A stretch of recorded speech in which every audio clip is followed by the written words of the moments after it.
Good evening. Thank you for your patience. I'd like to go ahead and call the November 15th meeting of the Caroline County Board of Supervisors to order. We will start with invocation led by Mr. Underwood, followed by the Pledge of Allegiance. Please stand. Bow our heads, please. Most gracious and Heavenly Father, once again we come before you this evening asking for your blessings over our meeting. Heavenly Father, we give thanks for the many blessings that you've bestowed upon the county and the Commonwealth of Virginia, as well as across this nation. Heavenly Father, I ask that you keep our first responders in your prayers and your thoughts. I ask you to protect our men and women in uniform at home and abroad. We give all thanks to you and all blessings in your precious name. Amen. Amen. I pledge allegiance to the flag of the United States of America and to the republic for which it stands, one nation, under God, indivisible, with liberty and justice for all. Thank you. You may be seated. Opening board comments. Mr. Thomas, as usual, we'll start at the end and work our way up.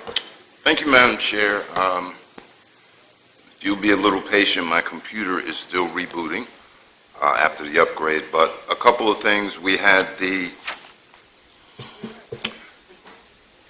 Veterans Day, bless you, Veterans Day, Caroline Middle School Korean Day ceremony, which was a great event. I attended there. This was their 5th one. The other thing I have is the board should be aware that Matt West, a former electoral board member, recently passed.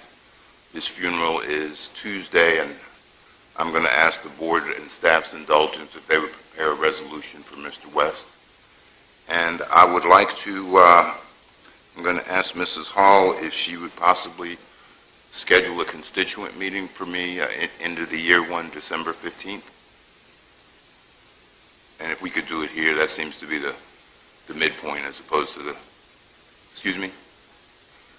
You tell me what time. It's 7 o'clock. I think that was the time you said before, which worked out well. And until my computer reboots, I think that's all I have. The 15th, 12:15. That's a Thursday. Well, that's why my computer needs to come back.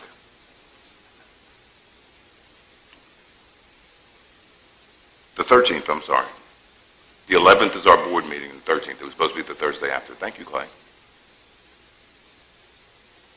Thank you, Mr. Thomas. And if something pops back up on your computer, we certainly can get back to you. Thank you. If you have something else. Mr. Black, any comments?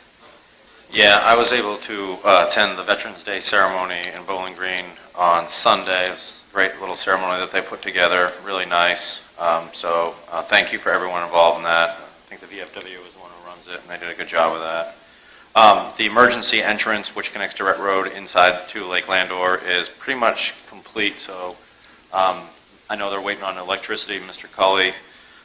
So if we could just kind of start working together towards a date for a kind of ceremonial opening to that, that would be great. The other thing is, I don't know if you guys have seen, the fire and EMS have been putting pictures. Chief Loftus is not here tonight because the fire and EMS is up in, I think, Pennsylvania, getting the new squad truck for Ladysmith. It looks incredible, so they've been inspecting it. And the last thing I was wondering, since we are in 2018 going on 2019, a lot of surrounding jurisdictions are going to a live feed with their board meetings, and I know it doesn't even have to be something really expensive. It can be via one of the social media sites like Facebook. I think that's something that we really need to consider, even on phones now. It comes out pretty well. So I would like the board to maybe consider us start doing that at least by the beginning of the new year, where someone can log on to a Facebook or something where they can see us, or YouTube, and see us live. So thank you. Thank you, Mr. Black. Mr. Seeley. Thank you, Madam Chair. I'd also like to say that we had a great Veterans Day celebration on the courthouse lawn Sunday at 11. I will also make mention that it is the first time that we've not had a World War II veteran at that ceremony, with Jimmy Farmer's passing. That was the last county resident that was a World War II veteran, so he was greatly missed. He's been to every one, and that is it, Madam Chair. Thank you, Mr. Seeley. Mr. Underwood? Thank you, Madam Chair. Just for the board, I attended the Rappahannock Area on Aging meeting on yesterday. The director, Lee Wade, she will be resigning and effective March 1st. So we're looking for a new director for the Rappahannock Area on Aging. Just a note to the board. Also on Sunday, I attended a funeral for Robert Daniels, and many of you don't know him, but he was a real pillar in the Reedy Church community, graduated from Union High School. It's amazing that how many people turn out for the funeral for us. Someone that very few of us knew, but there were probably 700 people at his funeral. Just to say well done to a citizen in the county who never asked for anything, always was there giving for his family and his grandchildren. So to the Daniels family and to those folks attending, certainly I want to say thank you and my condolences again to that family. Thank you, Madam Chair. Thank you, Mr. Underwood. Mr. Portman. Thank you. Had the privilege of attending the Virginia Association of Counties annual conference this past weekend, which included Veterans Day. Very informative, a lot of good sessions, some insightful information regarding economic development. Also made some good contacts with some neighboring counties and jurisdictions, so it was a very beneficial conference, and it's a good thing that we are sending representatives to this conference every year. I think that's it for right now. Thank you. And I also was not able to attend the Veterans Day ceremonies here. I was at the conference also. It's a good time to internet with communities and find out what other counties are doing, and also to listen to some people who know a lot more about topics than I do, to catch me up on things. So did enjoy that. I also attended, along with Mr. Forehand, the Take Your Legislator to School Day, and we spent from 9 in the morning until about 3 in the afternoon going to all the different schools in the county and meeting some of the children and the teachers. Ryan McDougall showed up for part of the day, and Rob Whitman came when we were at the high school and spent some time talking to the students and visiting and walking through our new schools. So we enjoyed that day and appreciated that a lot. And I was really tired when I got home, so I understand when the kids are hungry and tired that they have to do that every day, because I was worn out. And other than the fact that I agree very much with you, Mr. Underwood, that anyone that has that big a following when they leave this earth certainly has their rewards stored up for them in heaven, and he certainly was well loved by everyone down there.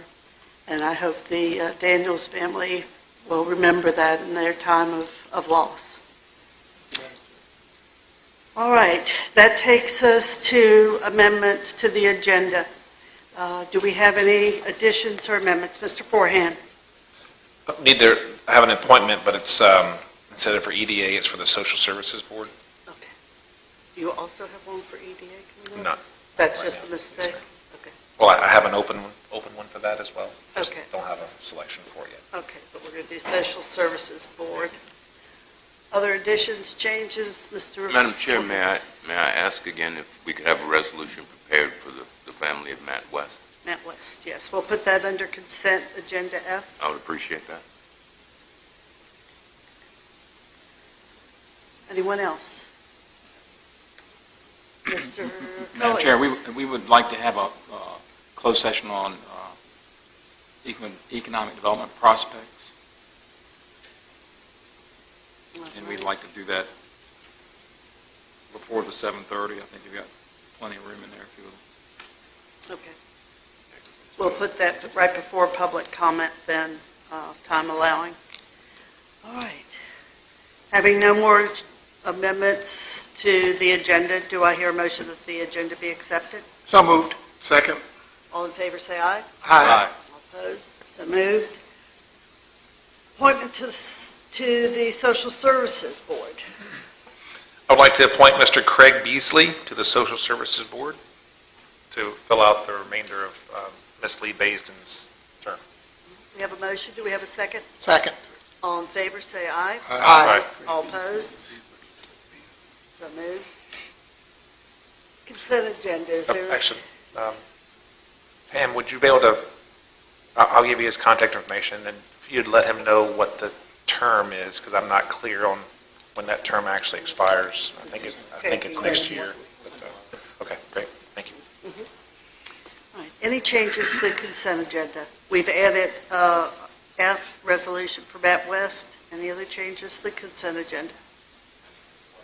Excuse me, I just have a question on item D. All righty.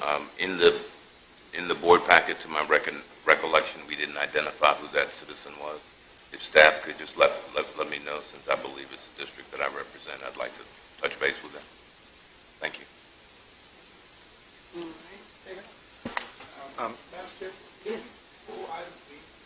Yeah, I had the same. All righty. Date, yeah. Pull item B. All right, let's put item B, that would be new business, correct?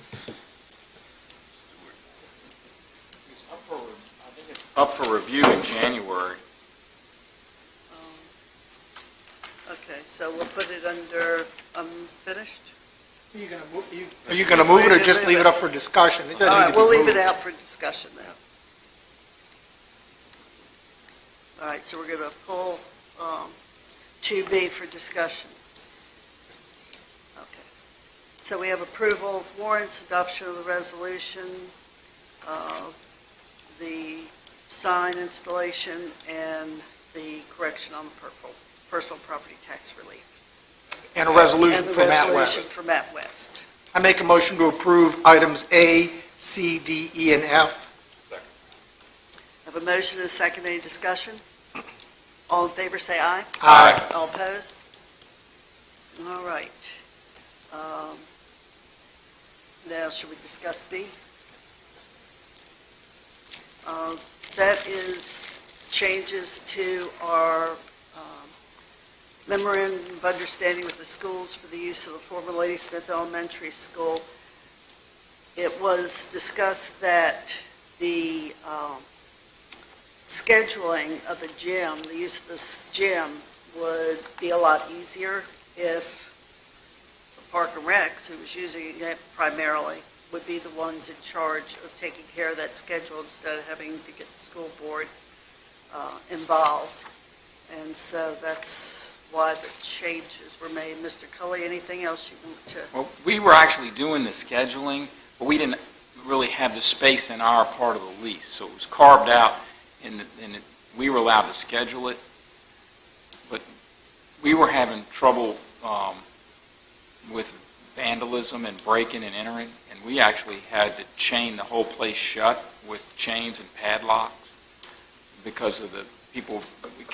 We were having trouble getting the doors repaired, and we had vandalism. Somebody got on our lift and tried to joyride around while we were working in there with those various things. They didn't, but anyway, other issues. So we had asked the schools at the 2-on-2 if they would consider us just having that piece put in the rest of the lease, that we just mainly control the whole thing.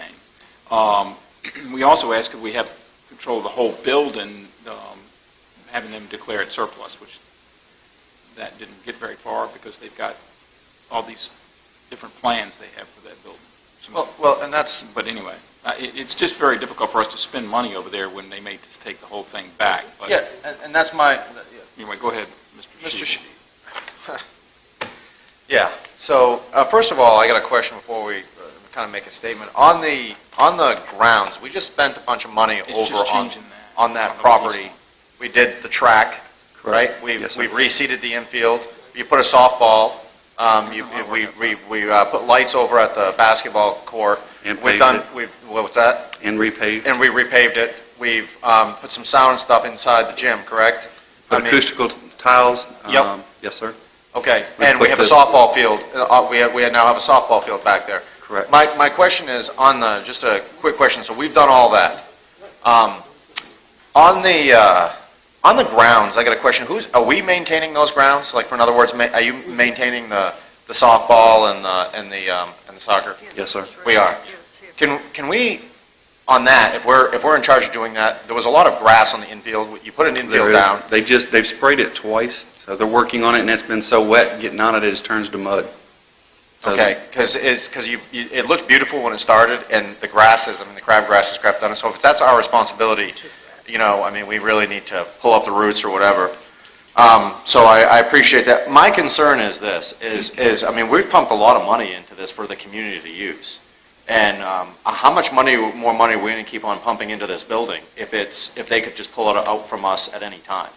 And that's something, it's supposed to be for a community use. But, why are we going to keep on pumping money into it and all of a sudden that it's not going to be ours?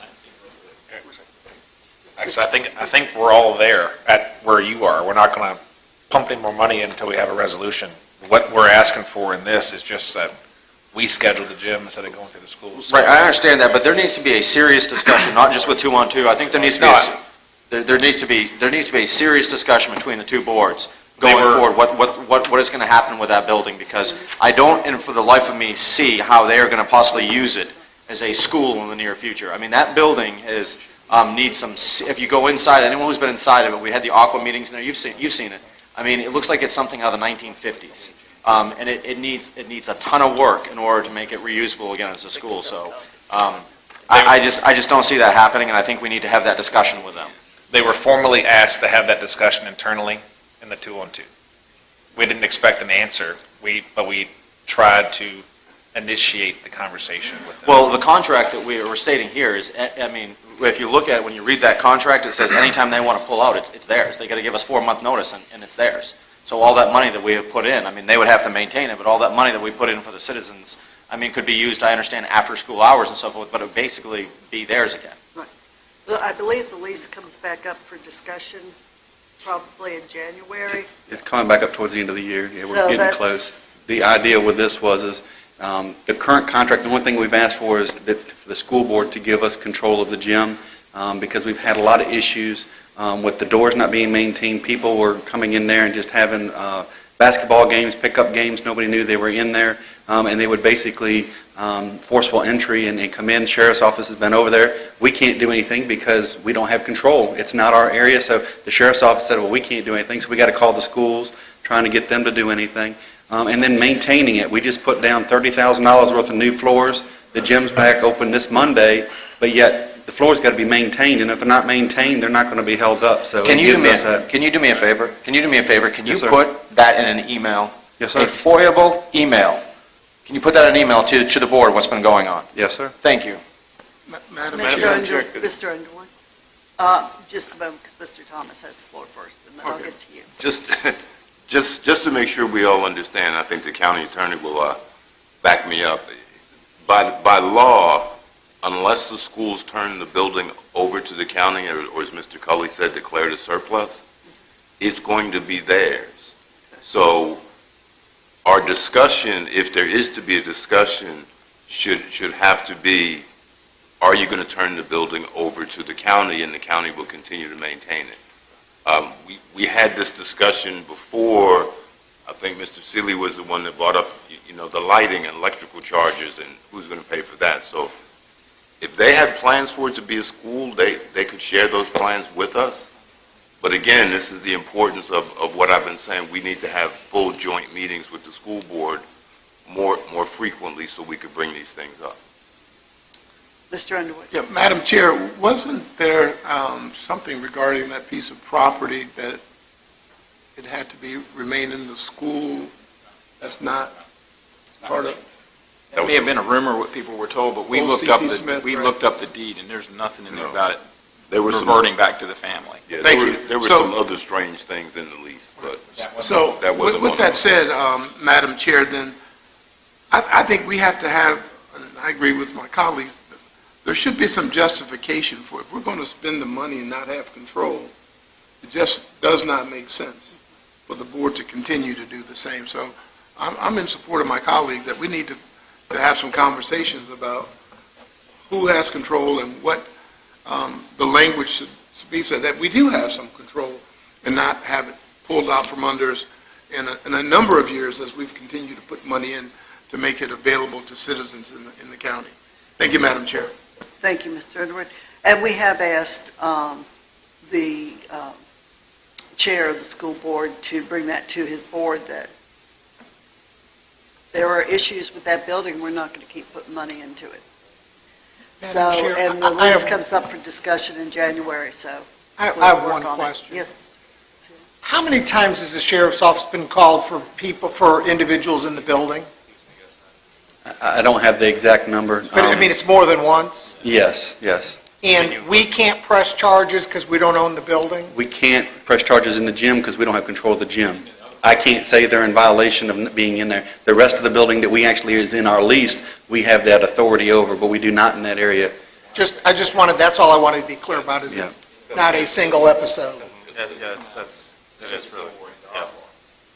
County property should be able to. So we actually had kids that came through with the adults into that area, went into our lease space because there's no way to secure the doorway between the gym and our space, and flipped every desk upside down, opened every cabinet, threw pencils, paper, desks, all kinds of stuff all over the place.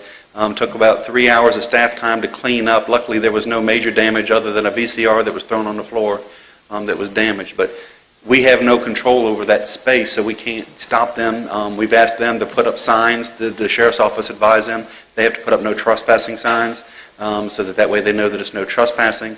It was considered forcible entry because they forced their way in through the doors just because they're old, they need to be upgraded. We were told that was going to be done and has not been done yet. Mr. Shebel, can you include that all in your email? Yes, sir. Yeah, You know, we'll are there any include the police times. reports that go with this? I'm sure there are because we reported the breaking and entering and them coming into our space. The children were identified on camera. We caught it all on camera. Captain Lambert actually had the sheriff's deputies over there on Fridays, Saturdays, and Sundays, checking the building for the next 2 weeks after that, just trying to see if anybody was in there. And the changes on this agreement, Mr. Cully, for right now are short-term assistance because? It gives us, we have a defined space that we lease by this memorandum, basically. And the gym's not in it. The only thing that the memorandum spoke to the gym was it gave basically Donnell, the Director of Parks and Rec, scheduling of the gym, but they maintained control of the gym. So if you looked at the drawing, that's the attachment that says, what do we lease and what do they, the gym's not in it. It's in the school area. This would put the gym in our area. It doesn't change a whole lot, but we felt that they built a new gym at the high school. They have more gyms. They really, according to Donnell, weren't using it that much. We have had recently a request for a wrestling practice or something, put mats down, this, that, and the other that we're working our way through. But, so it doesn't change it a lot, but it does put it more in, technically in our space, that we have an agreement that it's like we're the tenant there. And so that's, at least we ought to do that. I think the other discussion needs to definitely happen where they decide what they're going to do long-term with the building, because we have other issues with the building that we may be bringing forward. I haven't seen the report yet, but I'm not willing to talk about it right now, but maybe big money issues with the building that you're going to want to know, were we doing this or not? So this is just the first part. Certainly don't have to do it. They haven't agreed to it. So if we adopt this and send it over to them, I don't know whether they're going to say yes or no. We were told basically from a lower level that this was a former superintendent that really wanted to keep it the arrangement this way, that they didn't really have an issue. So we'll see. Could I ask one last question to Mr. Shebel? Mr. Shebel, if I were to rent my house and the tenant in my house was doing something wrong, couldn't the sheriff do something to that tenant, or couldn't? Could, yes, sir. Isn't it the same thing we have now? No, because we don't have control of the gym. It's not in our rental space. It's not my building. I have no control from a lease. It's a civil matter at that point, if you have a lease. It's a civil matter if it's a lease tenant thing. It's not a criminal. But Unless he's trying to burn it down. But I mean, well, normally I try not to ask my lawyer things because I know I'm in trouble, but. Hey, how you doing? How you doing? Doing wonderful. Okay, Jeff Black rents my house. He's got an issue. He rents my house, but he can't rent the garage. Right. There's a problem in the garage, what happens? Well, if somebody vandalizes your property, you have to be the complaining witness to the court. Because whether Jeff lives there or not, you could have gave them permission to tear up your garage. So the court has to have you in order to prosecute that case because you're the owner of the property. But So- either one of us could call you though, right? Absolutely. And you would come out and Absolutely, report. yes, sir. Okay. And the same with this situation, if the school would get on board and prosecute these individuals for breaking into the school, to the gym, then we could proceed with the case, but the county is not the authority to make the report for that type of activity. We call. We call. Right. And we have extra patrols. I know that some additional cameras have been put up, and they were very beneficial and actually caught the individuals on tape. So it's all very beneficial. So is it, I guess my question, So are the schools not pressing charges against these individuals? I don't know enough details about that specific incident, but that it could be prosecuted if the school's on board. So as long as the school's on board and they own the building, then we can go forward. So it really I guess needs to how be a can you- joint effort between the county and the schools to address this issue.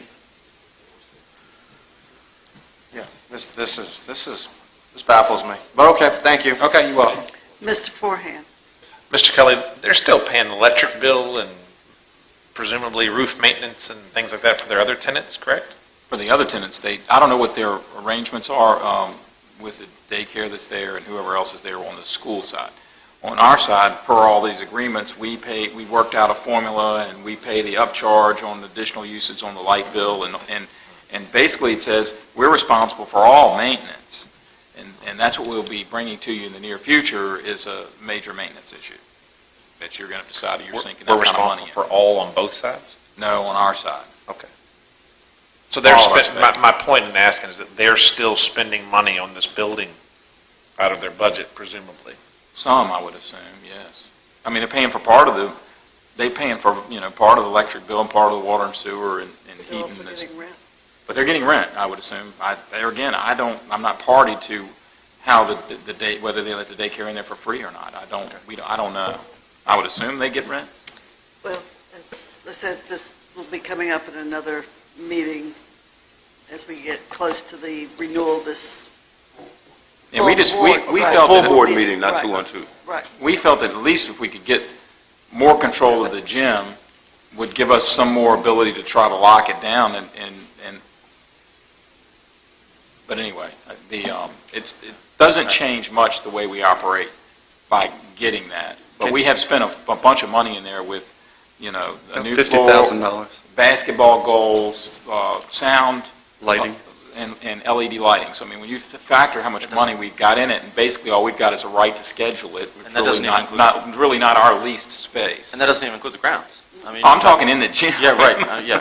But yes, I understand that, but that doesn't include the grounds as well, because that's... Right, no, the grounds is separate money over a couple of budget years. Can we schedule this meeting like early January? A Try. joint board meeting with them sometime as soon as the new year hits? Have to. 'Cause I think we're gonna want this as a separate issue schedule from- is. Okay, thank you. Mr. Cully could certainly contact the school board and set up something as soon as we find a date that'll work for everybody for a work session. So, all right, so that takes us, Are we going to adopt we agenda going to item? adopt this B? Are we going to send the contract, the change? It'll give us some control until we can work through all I want to this. make a motion. Yep. Motion to approve consent agenda item B. Do I have a second? I have a Second. second from Mr. Forehand. So I have a motion and a second. Any more discussion? All in favor, say aye. Aye. All opposed? So moved.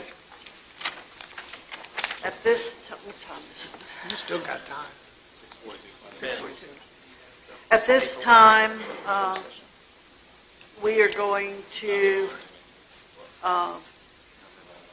go into closed session for discussion on economic development issue, and we will be back here in time for public comment, or before. Public comment is at 7:30. So, Mr. Forehand. I move that this board convene in closed meeting pursuant to One, the prospective business exemption of sections 2.2-3711 .A5 of the Code of Virginia to discuss two potential economic development projects in the county, one involving a new business and one involving the expansion of an existing business, about which no previous public comment announcements have been made. Have a motion, a second? Second. Have a motion, a second. Any discussion? Hearing none, we are in closed session. You got to vote? Oh, I did that last time, too. All in favor, say aye. Aye. All opposed? So moved. We are in closed session. All right. Mr. Underwood. I move that the Caroline County Board of Supervisors certify to the best of each board member's knowledge, one, only public business matters lawfully exempted from the open meeting required by Virginia law was discussed in closed meeting to which this certification applies, and only such business matters as were identified in the motion convened the closed meeting were heard, discussed, or considered by the board. And move to come out of closed session. And a motion to come out of closed session. Second. Have a motion and a second. All in favor? Aye. Aye. All opposed? All right, Mr. Thomas, would you please certify? I so certify. Mr. Black? I so certify. Mr. Seeley? Madam Chair, I so certify. Mr. Underwood? I so certify. Mr. Forehand? I so certify. And I so certify. We are out of closed session. Takes us to public comments. Public comment is a time for anyone to speak on any topic other than a topic that we're going to hear for public hearing. If you please state your voting district and your name and try to keep it to 3 minutes, we would appreciate it.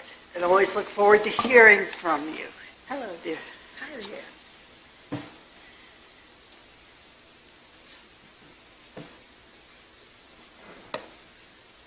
Good afternoon, Madam Chair and members of the Board of Supervisors.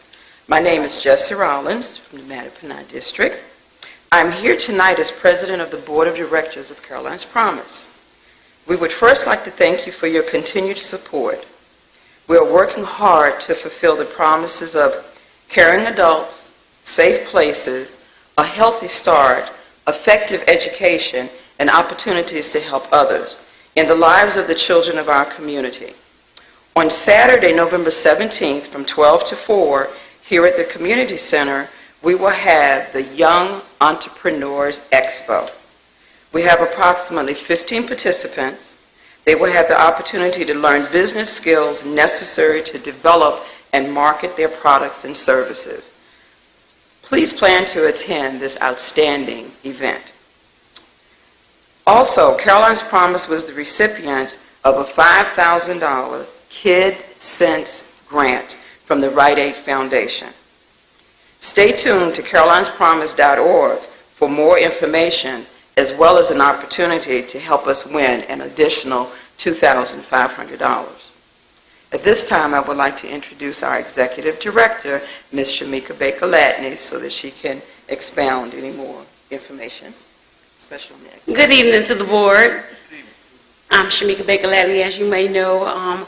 I'm so pleased to have the opportunity to give back to the community and to allow our kids to move forward with being effective and knowledgeable of the things they possibly can do in life. The Young Entrepreneurs Expo, I'm so excited about this because we have kids from the ages 7 to 19 and 20 who are actually going to be placed on a platform to push them out to do their own business and be their own bosses. So I encourage you, each of you, to come out on Saturday the 17th from 12 to 4.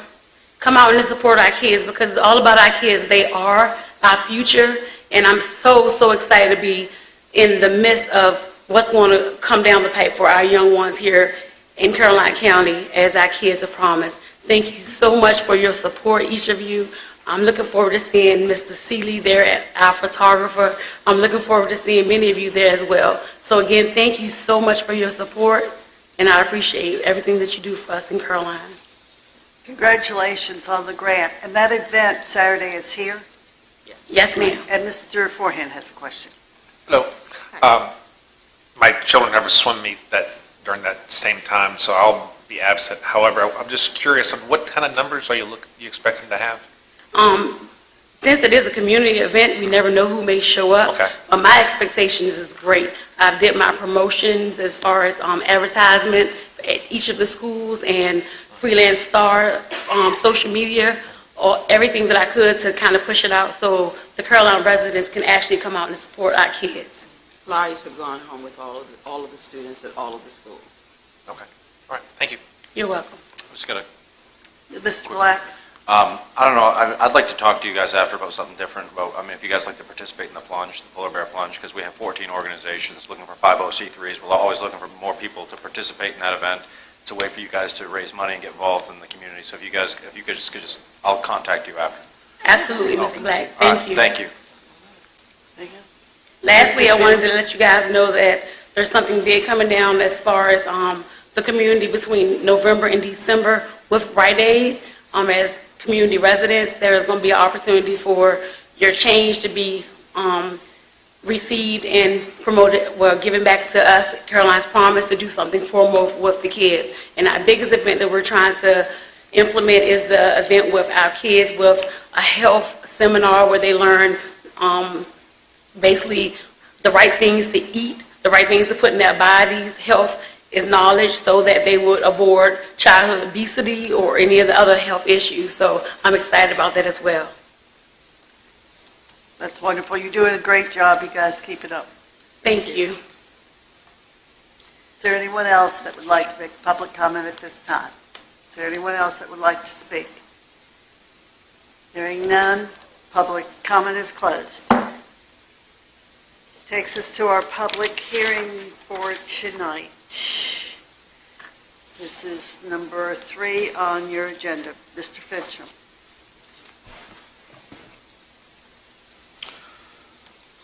Ms. Long, members of the board, your public hearing tonight is RZ 03-2018. Victoria Trice owner, Charlene author applicant, are requesting a rezoning from RP, rural preservation, with a density of 1 dwelling unit per 10 acres, to B1 business with no specified density on tax map 108-A-52, containing approximately 2.75 acres more or less. Property is located at 16,300 Dawn Boulevard.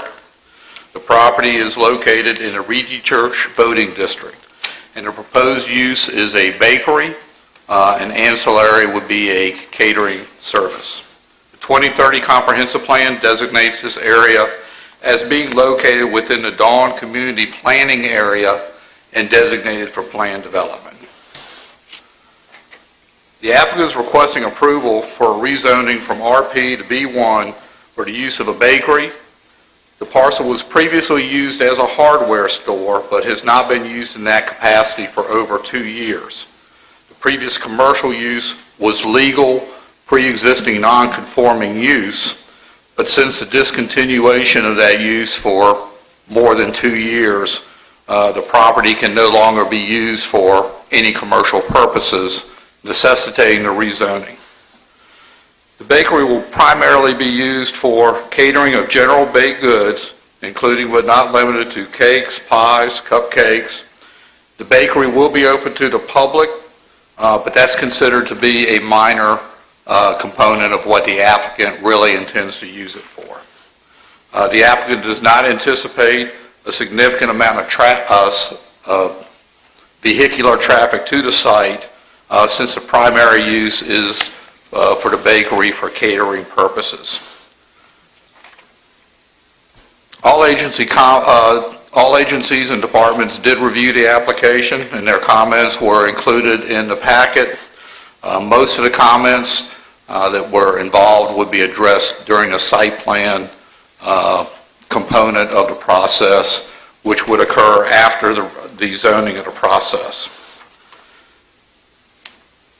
The Planning Commission held a public hearing at its September 27, 2018 meeting and voted to forward this request to the Board of Supervisors with a recommendation of approval on a vote of 4-1.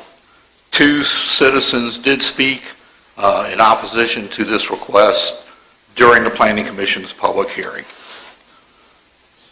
With that, I'll address any questions that the board may have. Mr. Forhead. Well, before we start any comments, Mr. Seeley, did you? I'm going to wait till public comment is over. Fine. Why don't we open for a public hearing and then go back to questions for supervisors? All right. This time, we will open the public hearing. Anyone wishing to speak on this hearing, please come forward, state your voting area, not your full address, and please keep your comments limited to 3 minutes. If anyone would like to speak for or against this rezoning, come forward at this time, please.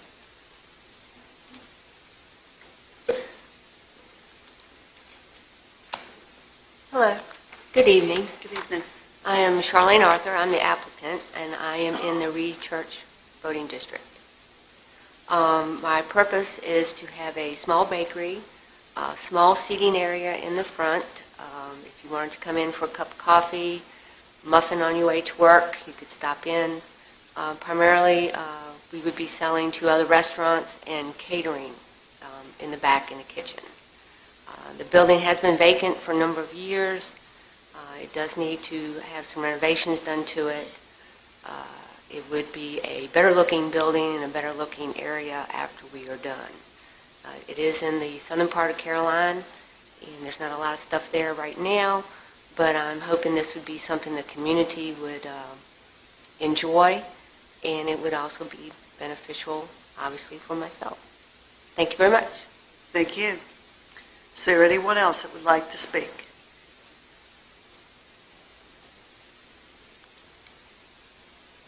Good evening. Good evening. My name is Devalis Parker. I am a Reedy Church resident as well. I'm also a land owner right on Don Boulevard, which is less than some feet away from that particular property. Two things came to mind when I wanted to speak, and one of them is there's no greater joy for an individual to reside in an area and also want to conduct business in the same area. One of the greatest aspects of our county is to be able to call it home and work, and very few people have the opportunity to do that. The second thing that I thought about may be a bit selfish, and that is I've tasted some of the things that come from her particular skill set, and it's quite delicious. On a more serious note, in that particular area, revitalization is needed. And something of this small and quaint, concise project would bring about more individuals wanting to think about bettering where we live. That is huge for me. Number one, being a landowner. Number two, being a resident of this county for my entire life. I, too, want to make that area vitalized and revitalized and grow. The piece of property that I own is right down the street, and it's a church. And I would love to be able to finish there on any given day, step down the street and patronize my very own partners as well as residents that are close. I believe in spending my money where I reside, so every opportunity that I can do that, I do. But it's kind of hard when we don't have all of those things that are close to us to be able to do that. So if I can make it and spend it in the same place, man, it just makes us better. I want to conduct business with the people that want to be here. So I pray tonight that you vote to make sure that this happens. It's just the beginning of our future. Thank you. Thank you. Is there anyone else that would like to speak?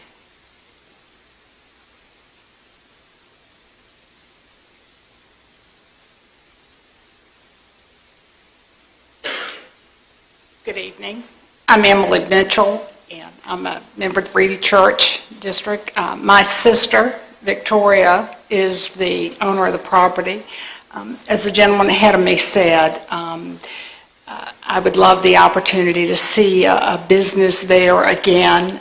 My late mother ran the store as a little grocery store where there was a tremendous sense of community. There is a great need for that again. Also, I am a member of Caroline's Promise Board, and Ms. Arthur has indicated that she would partner with us to do some things for the children of the county. We could bring the children in at different times and do cookie decorating, and I think that's a win-win for everybody, and I too pray that you all will see it that way as well. Thank you. Thank you. Is there anyone else that would like to speak?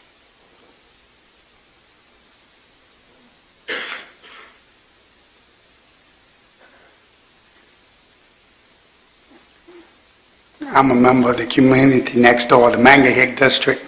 I commute up and down 30 on a regular basis, and I think it'd be an asset to y'all's community and to my ability to have a nice place to stop and grab a cup of coffee and pastries as I'm heading back and forth to work.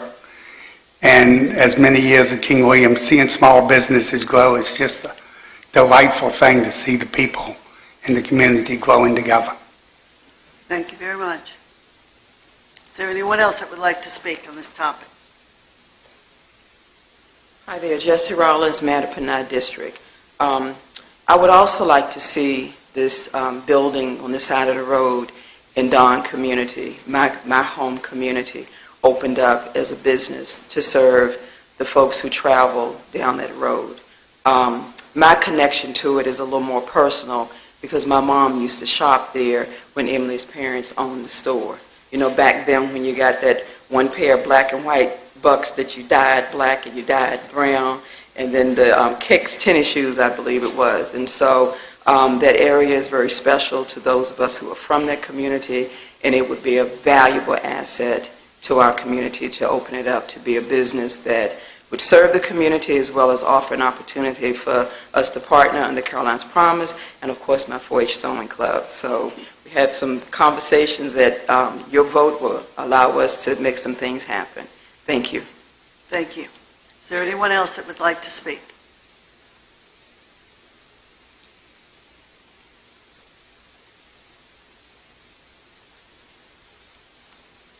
Hello, I'm Susan Williams, and I live between Dawn and Central Garage on the 7.5 mile marker.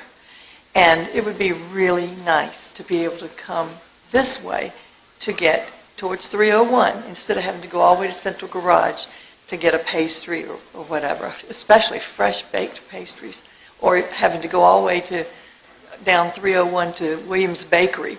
It would be very nice, I think, and I'm looking forward to it, and I hope you approve. Thank you. Anyone else? Anyone else that would like to speak on this issue? Anyone else?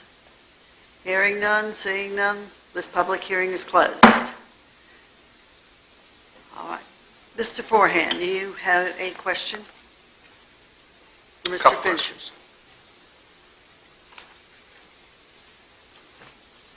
Mr. Benjamin, didn't see a street view, but it looks like from the front. Is there an adjoining residence, or what is the building? Yes, there is a residential dwelling immediately abutting the hardware store on the corner of Dawn Boulevard, and I believe it's Old Baylor Road. Occupied? Yes. What's the threshold for the...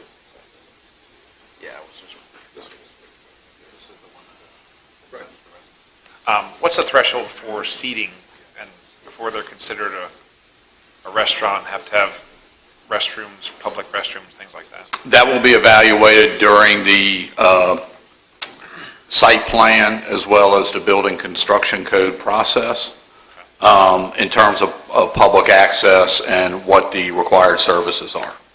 Okay.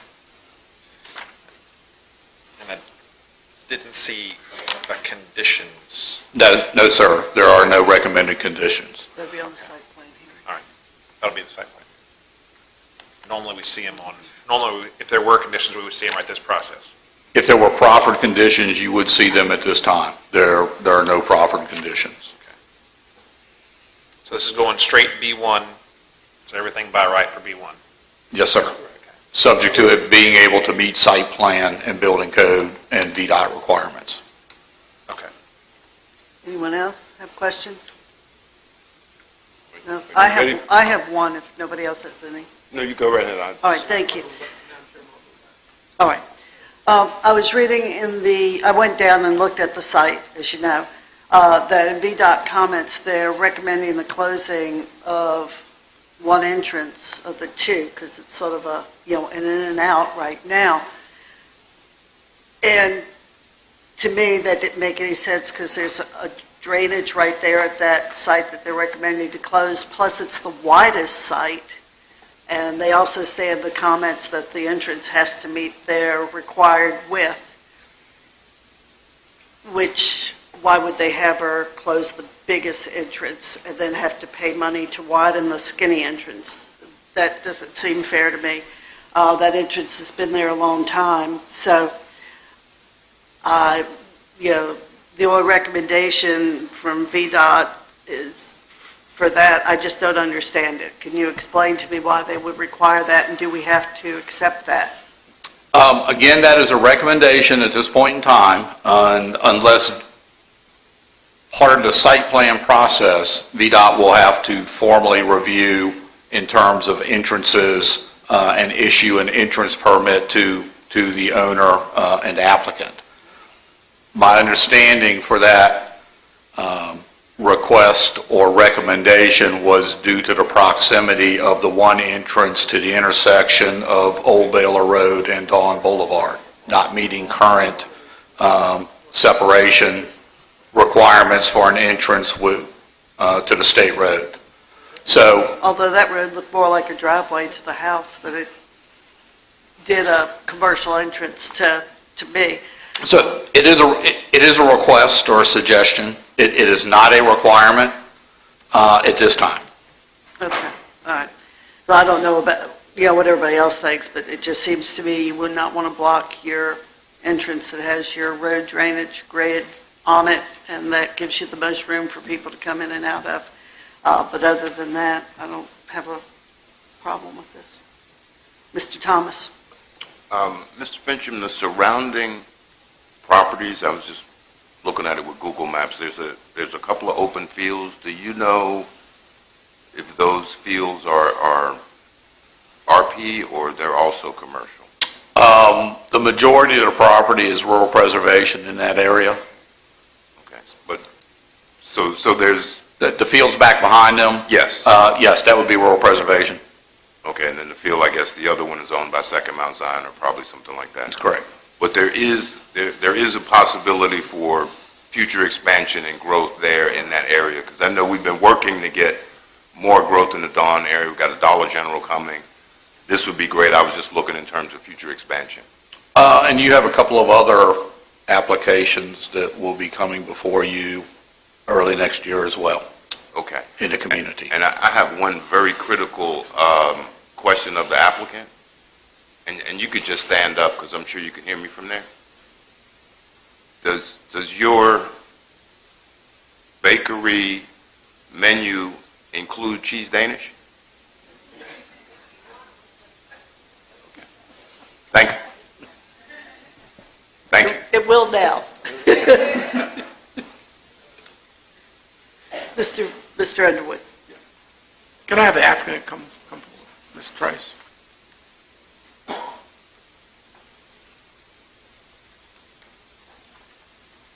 Good evening, how are you? I'm fine, how are you?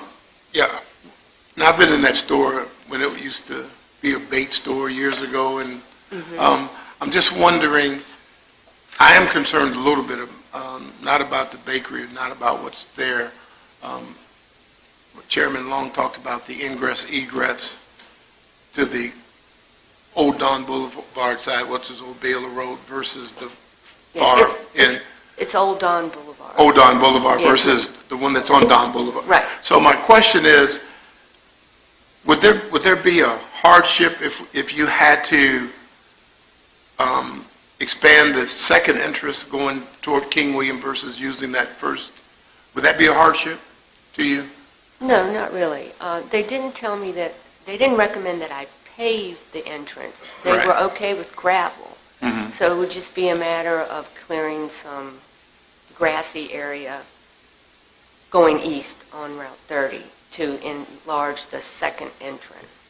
But she is right, the main entrance in Is the the first middle, one, right. there is a drainage grate there. Right. And that's the one they're recommending that we cordon off. Right. Okay. Mr. Underwood, when I was there, excuse me for interrupting, but over on where the smaller entrance is, the other two properties, away On the from right that side. grid was where the standing on the water right side. was. So I guess my concern was if we close where the grid is, we're going to have standing water in the parking lot or on the road. We don't want that, okay. Okay? That's stormwater. It's got a hole with a metal grate over it, that's all I know, it's got to go somewhere. Yeah, I'm not sure where it goes, but it Yeah, I'm is not there. either, yeah. That's strange to me. Yeah, I'm not sure. Well, we took the site plan, tell us. I'll make a motion, Madam Chair. All right, Mr. Underwood? Madam Chair, I make a motion that we approve RZ 03-2018 Trice Victor application. I'll second. Discussion? Do we have to, I have a question, Mr. Fincham. If we don't want to enforce this recommendation from VDOT at this time, we want to wait until we get down to the nitty-gritty? Does that need to be in the motion? Does not need to be in the motion, but I think if you simply state your concerns, Which I did. which you have done, they will be duly noted by staff. All right, thank you. All right, But we don't want any economic hardship to the applicant, so Beyond we need to, $3,000. so we need to come back and have a discussion, and then let's have a discussion, but we don't want any impact there. all right, we have a motion, second, any further discussion? All in favor, say aye. Aye. All opposed? So moved.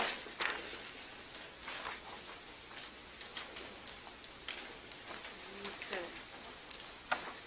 That takes us to unfinished business, proposed health insurance benefits for retired employees, 30 years of service to Caroline County. Mr. Cully, you got this, or Mr. Parton?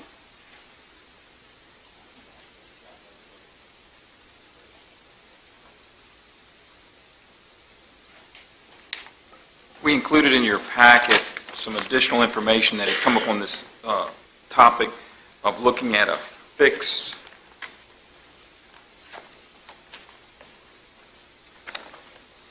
amount instead of, if you remember my original, when we originally were tasked to look at this, I looked at what this would cost if we escalated it out based on what we currently pay for insurance and the 3% a year escalation in insurance average health care cost increase, and that was a pretty large number. So what I looked at after discussion on that would be to have a 5-year limit and a flat amount. It's sort of what Hanover does.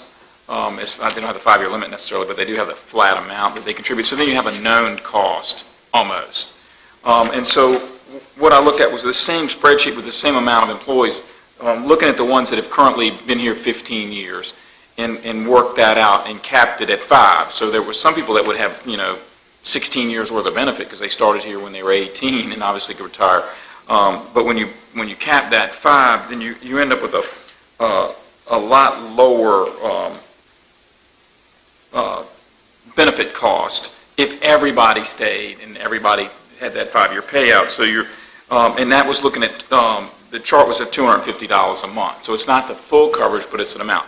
That number, we raised that, obviously if you went to $500 a month, the numbers in here would just double. So the average yearly cost would go from 17 to 34, and the max yearly cost in 2031 would go to 66,000 if everybody retired when they're supposed to and that type of thing.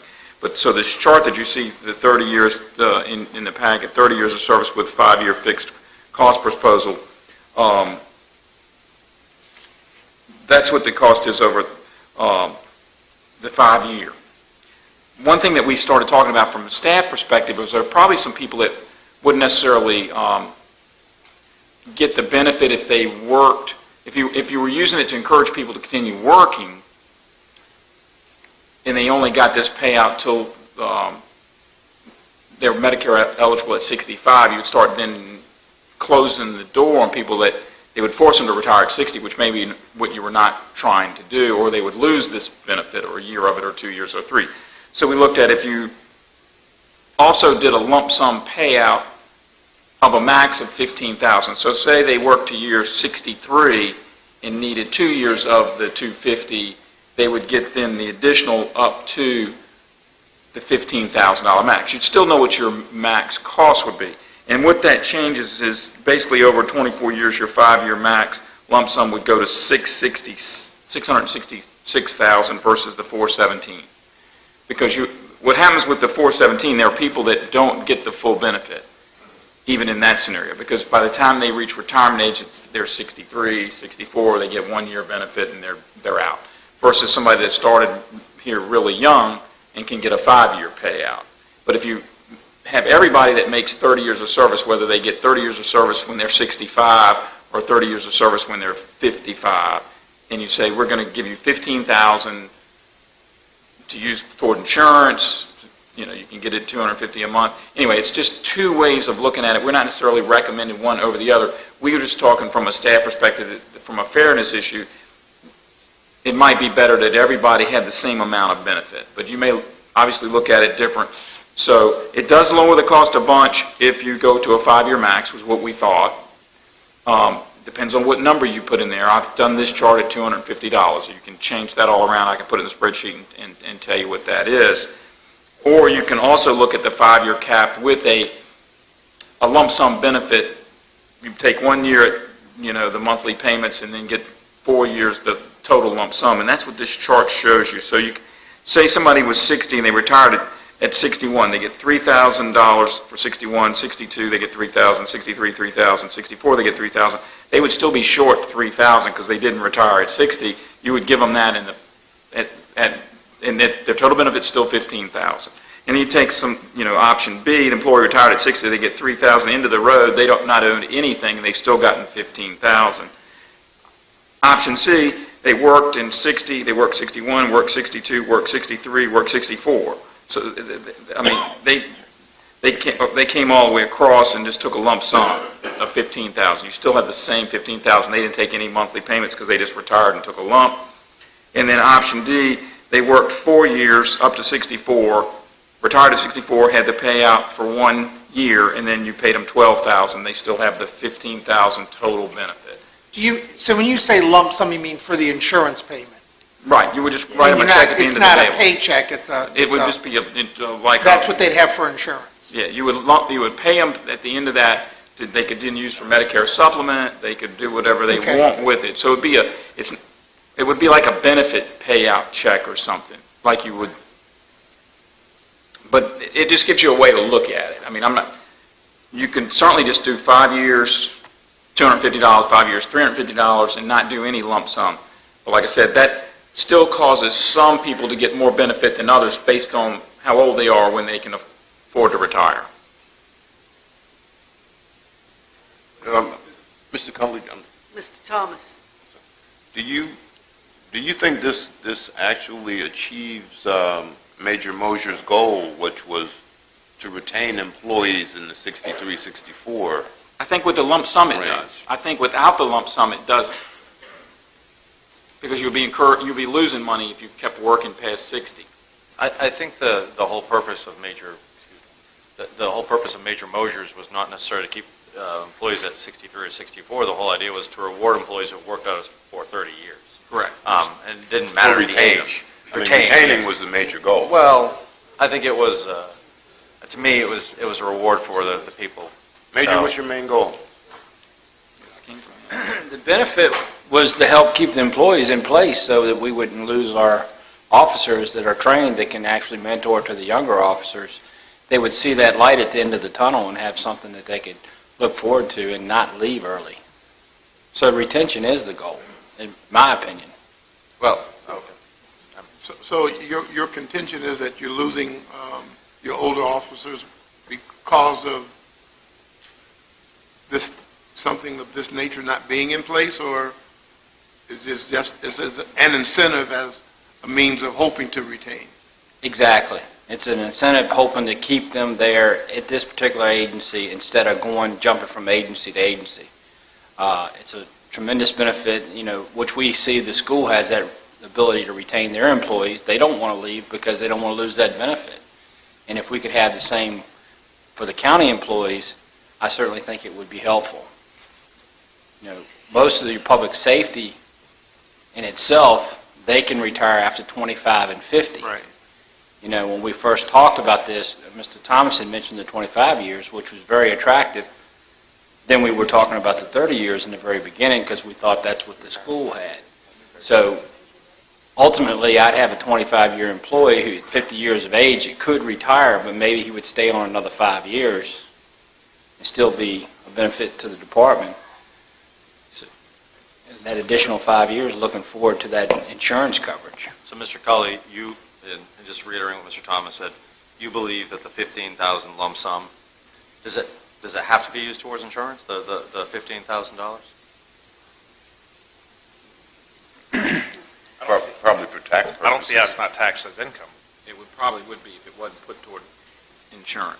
Right, that's what I'm saying. For taxes, if it were insurance, it would be a lot better than if it was regular income. What we looked at in recommending or coming up with the lump sum idea was some people have spousal insurance, so they wouldn't need the benefit at all. So you would be some people would be getting a benefit because they needed it and others wouldn't. And it was just an option to look at a different way where everybody got $15,000 or 12 or whatever the number you make. Just out of curiosity, because I think Major Mosier brought up to me, I don't know, last year sometime we had talked about it, and the school employees get this. For the school system, how does it work? I've never heard the school employees getting a lump sum. They don't. It's paid, so if I'm a school teacher and I'm at 30 years, and I'm, done at, say, age 60, the school system, that gap, the school system is just picking up my insurance. They pick the insurance till you're 65. So, yeah. Yes. Oh, they're picking up 100%. Right. Okay. So there's no lump sum involved? No. Okay. Now, Ms. I'm sorry. That's all right. Does anybody have any more questions for Scott? Thank you very much. May I make a statement real quick? Yes. I certainly appreciate y'all discussing this matter. I can assure you that I want to thank Jeff Black for bringing it before the board and you guys even considering it, because for a number of years, it would never even got to the board before this crew got elected to the board. And we just appreciate, as employees of the county, that y'all even considering trying to come up with a solution that we could actually afford.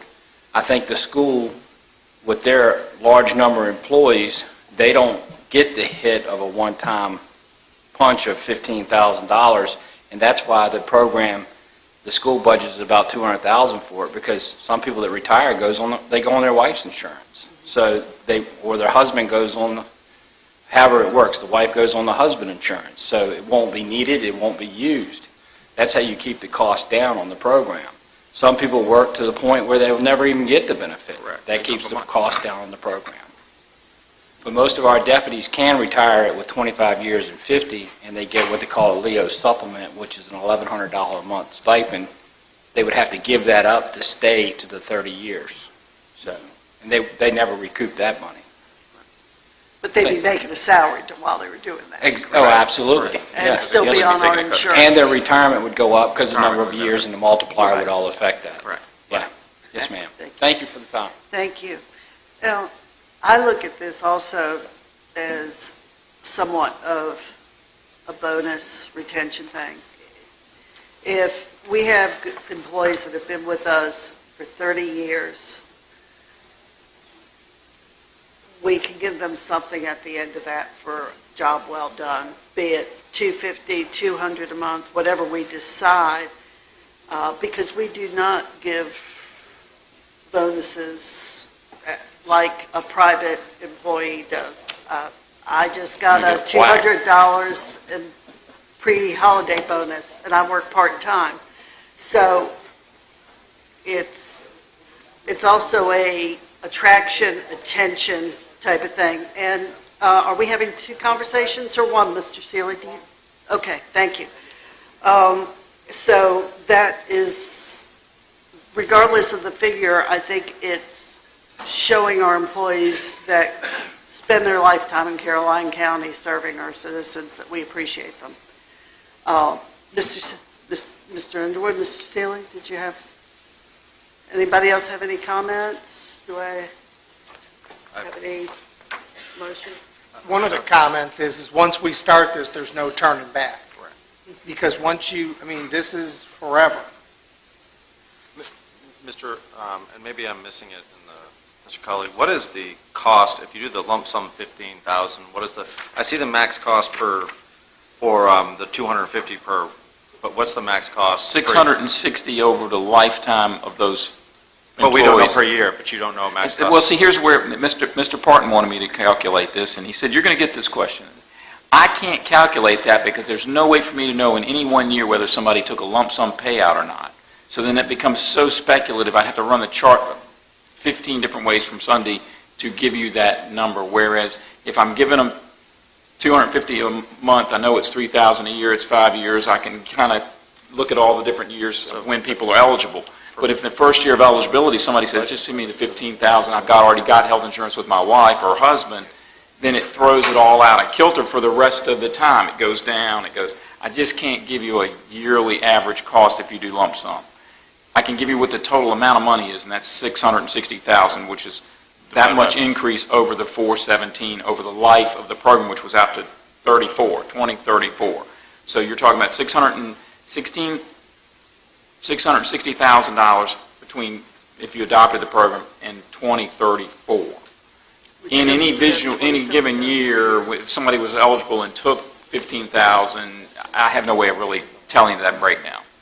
Because you can look through that spreadsheet and see where everybody sort of falls. Some years you got a couple people coming in that are eligible, and even in that spreadsheet, I know some of the first people eligible. And down there, and I don't think some of those people are leaving in the first year they're eligible to retire, even with this benefit. I think I hope they're enjoying working or want to work like their salary, want to keep working. So I can't even predict when those things when they would move around in those years before they get to retirement. But that is one of the advantages of the lump sum payout. It rewards people if they stay all the way to 65, they didn't lose the benefit, versus the person that says, oh, I get it to 60, I'm out, and I'm going to get my $250 a month for those 5 years. And so that was sort of the reason we pushed that idea forward to you guys, because we felt that we would have people that would give you 35, maybe 40 years of service and wouldn't get the benefit, versus somebody that got to 30 years, retired, got the benefit. And so that, to me, it was a fairness issue, and we do think the lump sum, if you're going to do it, is a fair way to do it. But I can't give you a yearly breakdown. I just don't have any way of knowing. Mr. Cully, can you explain one thing to me? That in your chart with all the employees' names, it says average of years to 30. And without saying any names, but some of those people down there have been here 30 years already. That chart was developed in the summer, so I haven't updated it month after month after month. So yeah, I got more people that probably moved into the 15-year category that had 14 years and 5 months service, because we started this months ago. But is that what the negatives are? The people? Yeah, the people in the red have already not qualifying for the benefit unless you do a lump, because they're going to either reach 65 prior to reaching retirement, or they already have, or by the time they reach retirement, they're going to be 66, so they wouldn't qualify for anything because they. So that's what that's trying to tell you, the negative numbers. And there again, that's where that whole lump sum helps those people. It's sort of a benefit one way or the other, if you've given us 30 years of service, but it took you till 66 to get it, we're going to still give you this that we gave the person that got here earlier, because you gave us 30 years minimum. But it just seemed like, looking at some of the sheriff deputies that are on here, they have quite a few years to get to 30. Yeah, they do. You've got a couple people eligible real close to now, one person probably right away, and then maybe a second one right away, and then some of the others are going to have to work a while to get there. But and I'm just trying to follow up on the retention issue. Somebody who's got 7 years to get to 30 years before this program would kick in, they would have to be 55 or so to make it worthwhile. Right. and some of them may have worked other places before they got to Caroline.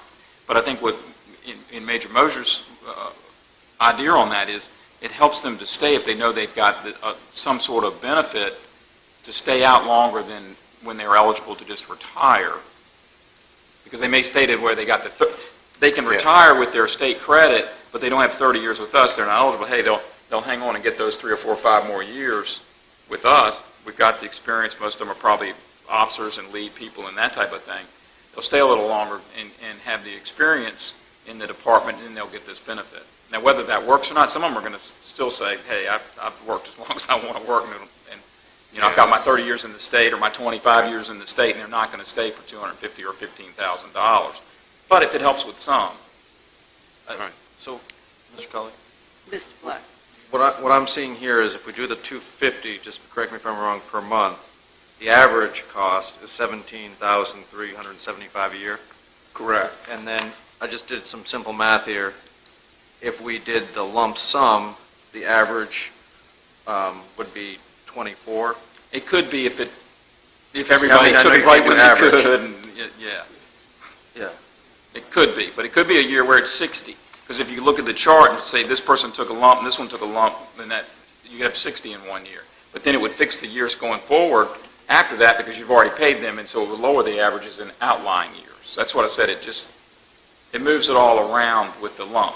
What the key with the lump is, you can see the difference between it's $417,000 over 24 years, or it's $660 over the same 24 years, because you're paying people that wouldn't normally get the whole amount. Some of them wouldn't get anything. Some of them would get $3,000 or $6,000. So that's where that additional cost comes from. Is some people weren't getting the full benefit. Would now everybody would get a full max benefit of $15,000, whether they took it over 5 years or they took it in a lump. And if we did 200, it would be 12,000.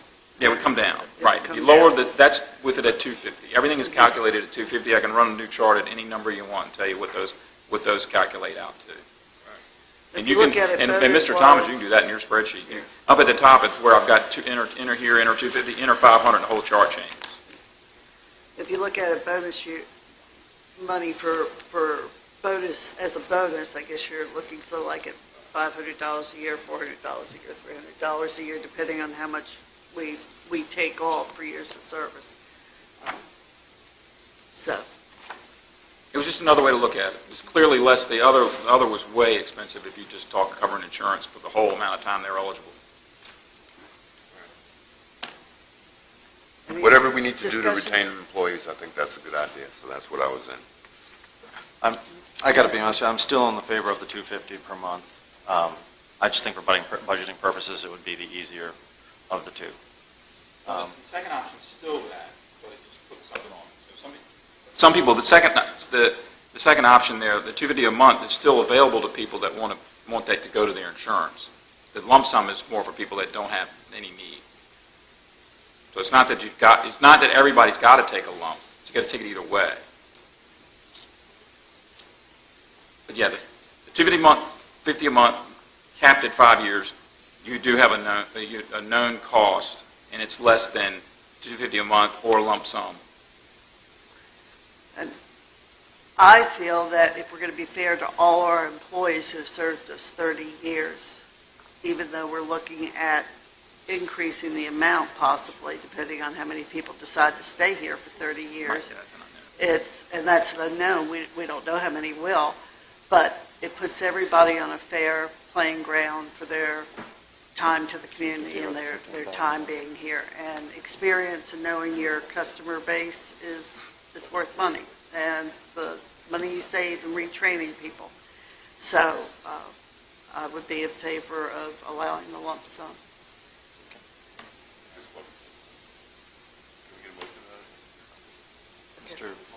We can do a motion, we'll just discuss, I'll discuss later.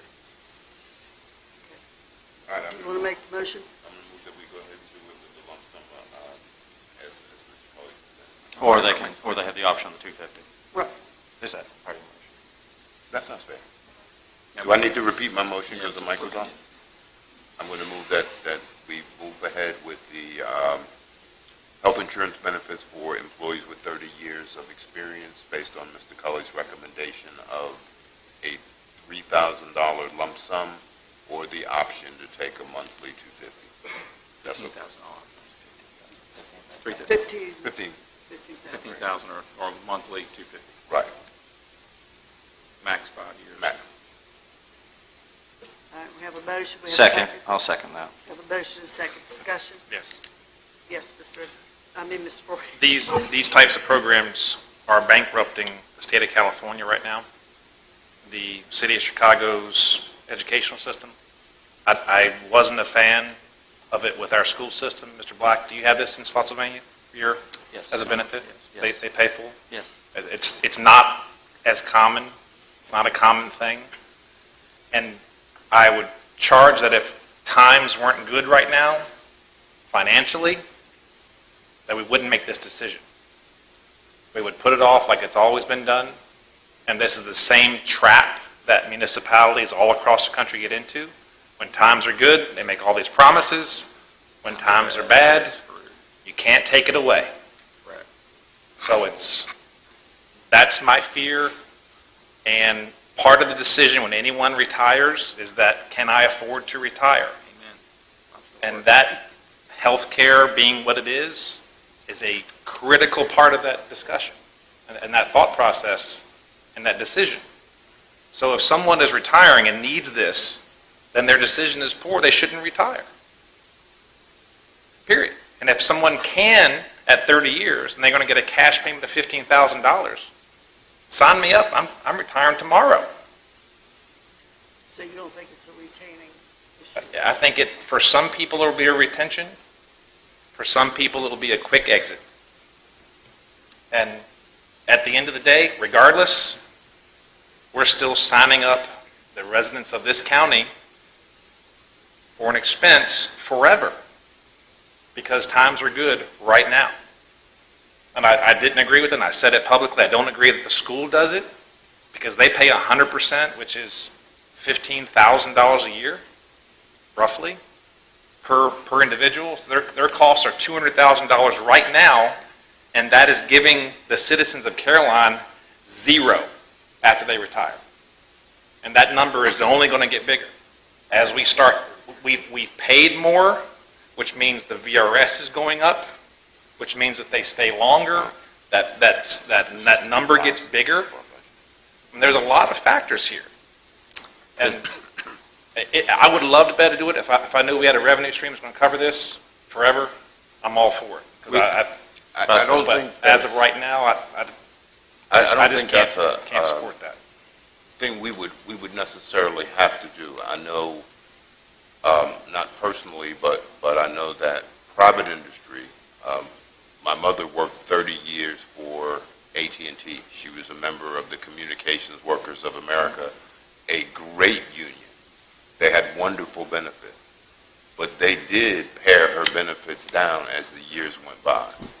So I would imagine, and this is, I just did the math, this is three ten thousandths of our budget at $34,000 a year. And I would imagine if the impact got such that it would cause us problems, we would probably be able to say, we have to pare that down. There is no contract with employees that are starting today that say we're going to make this a 30-year project. What we're trying to do is make sure the employees that are here in their 20s or so have some additional benefit, as Major Mosier wanted, to retain them a few more years. And the benefit is private sector. The days of the pension are gone. Okay. The days of continuing benefits are gone because she had Correct. She had vision insurance and they cut that out, and she had something else and they reduced that. They did it for a reason. Right. Because it was bankrupting them. Those pensions were also for 30 years or until lifetime. This is a 5-year max. This is a capped 5-year Agreed. max. But it was, I mean, and number one, number two, the thing that I have a problem with is we talk about And we just did a salary study. We just completed a salary study, and we spent $1.1 million over 2 years, correct, in order to get our employees up. And one of the reasons we did it is we didn't want to lose them to other surrounding jurisdictions. And so we were willing to spend 1.1, and these are employees that work for us for 30 years. So it's not like this is every employee that's getting it. They have to have 30 years working for Caroline. Number two, we talk about certain people that are at the high level in departments, and the pay raises that we throw around, one of their pay raises would cover this for one person. So, I mean, this is benefiting a lot of the, we looked at the, constitutional officers, some of those pay raises would have been significant. When we've talked pay raises before, some of the pay raises that we have talked about giving individuals are very significant. And some of those pay raises actually beat this. So my counter argument to that is, $34,000 a year. Yeah. But we don't control constitutional officers' pay. Well, That was not part of what we... We control other salaries. We control other salaries. That was not what we, that's right. That's not what we're debating. The question is, that's why I asked Major the question, is the intent and the impact. It's not a matter of the dollar amount to me. I want to make sure that we're getting what we're going to be paying for. the retention factor. That's what I asked. If this is going to retain folks, then that's what it's for. It's not for any other reason for additional rewards, to make sure that those folks who have worked in the county feel that we value them and they see a reason to stay.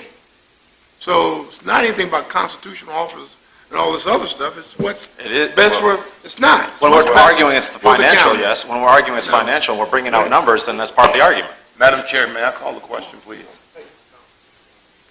Yes, you may. Call the question. We have a motion and a second. All in favor, say aye. Aye. All opposed? Nay. All right. Nice. Division of the House, Division Madam of the Chair? House. Aye. Mr. Black? Aye. Mr. Seeley? Nay. Mr. Underwood? Nay. Mr. Forehand? And I vote aye. All right.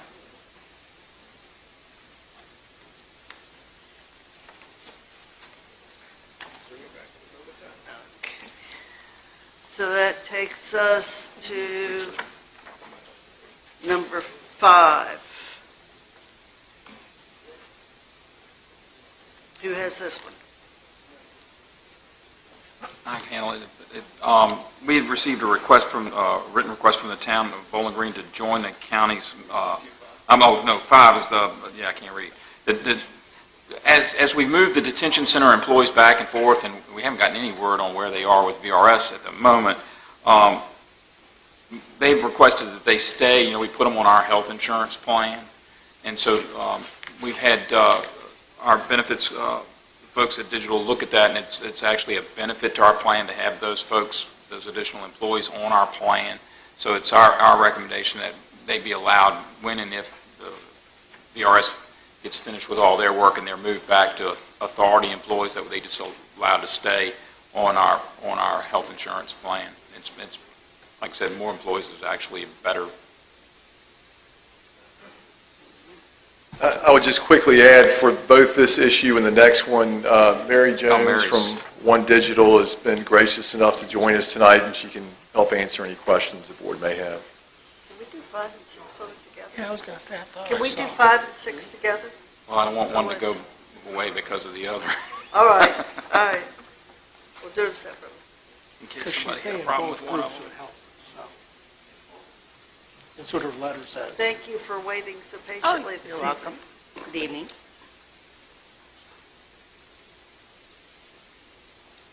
All right, does anyone have any questions?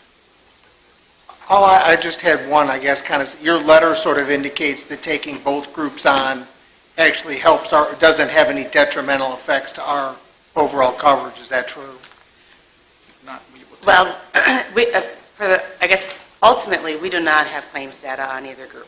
So we don't know how the claims are going to run. I suspect with the detention center, it is going to help your group. It will bring the average age of the group down a bit, which ultimately should help the overall impact to the group as a whole.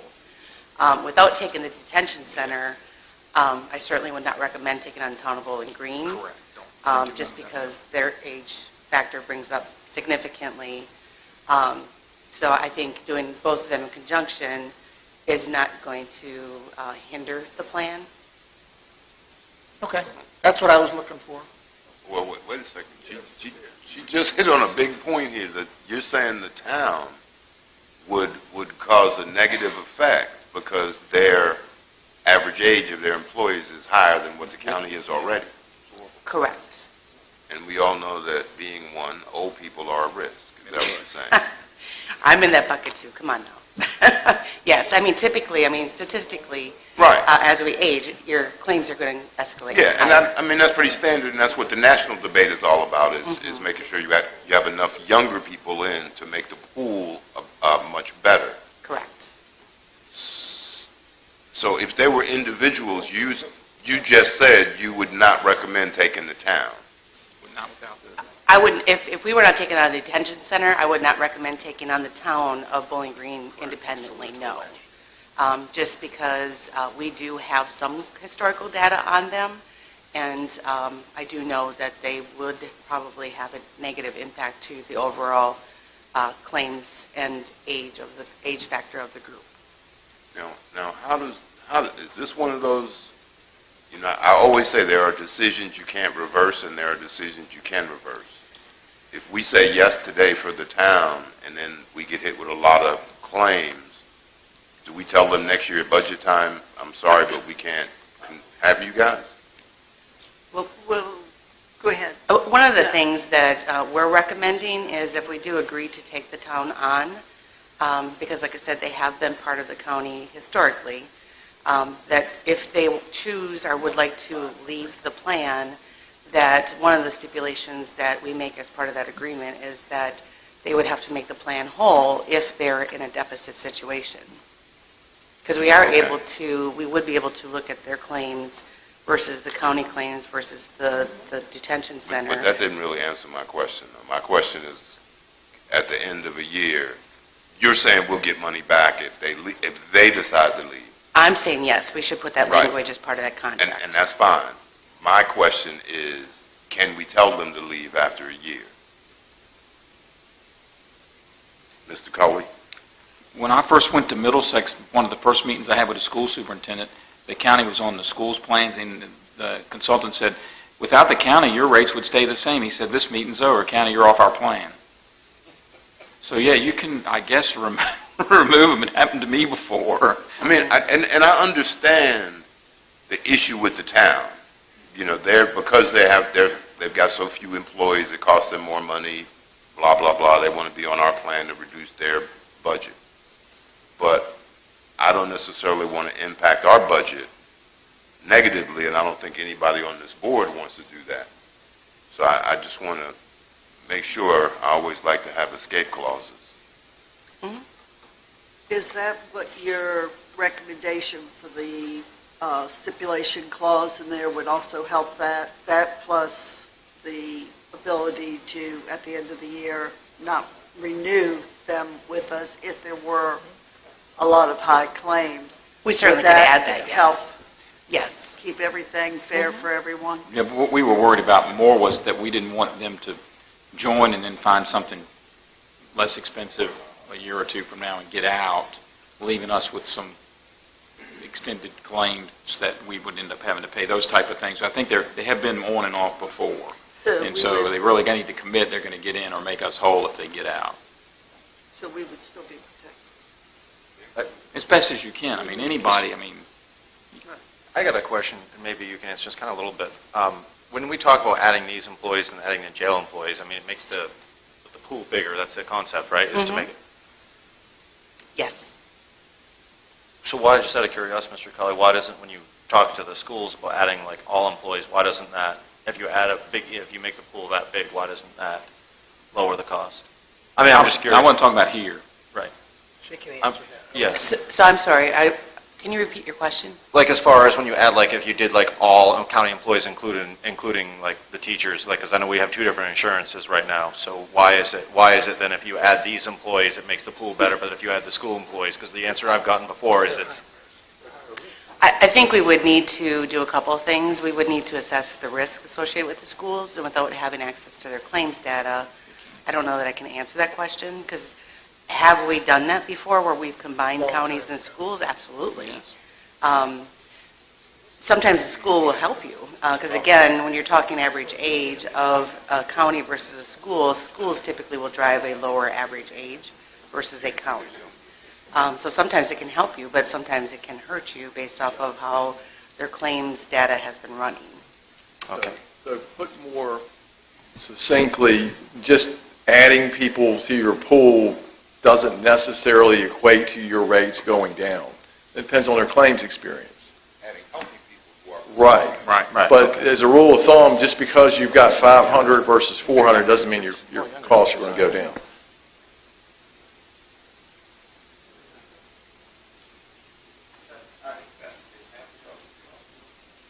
Be nice. All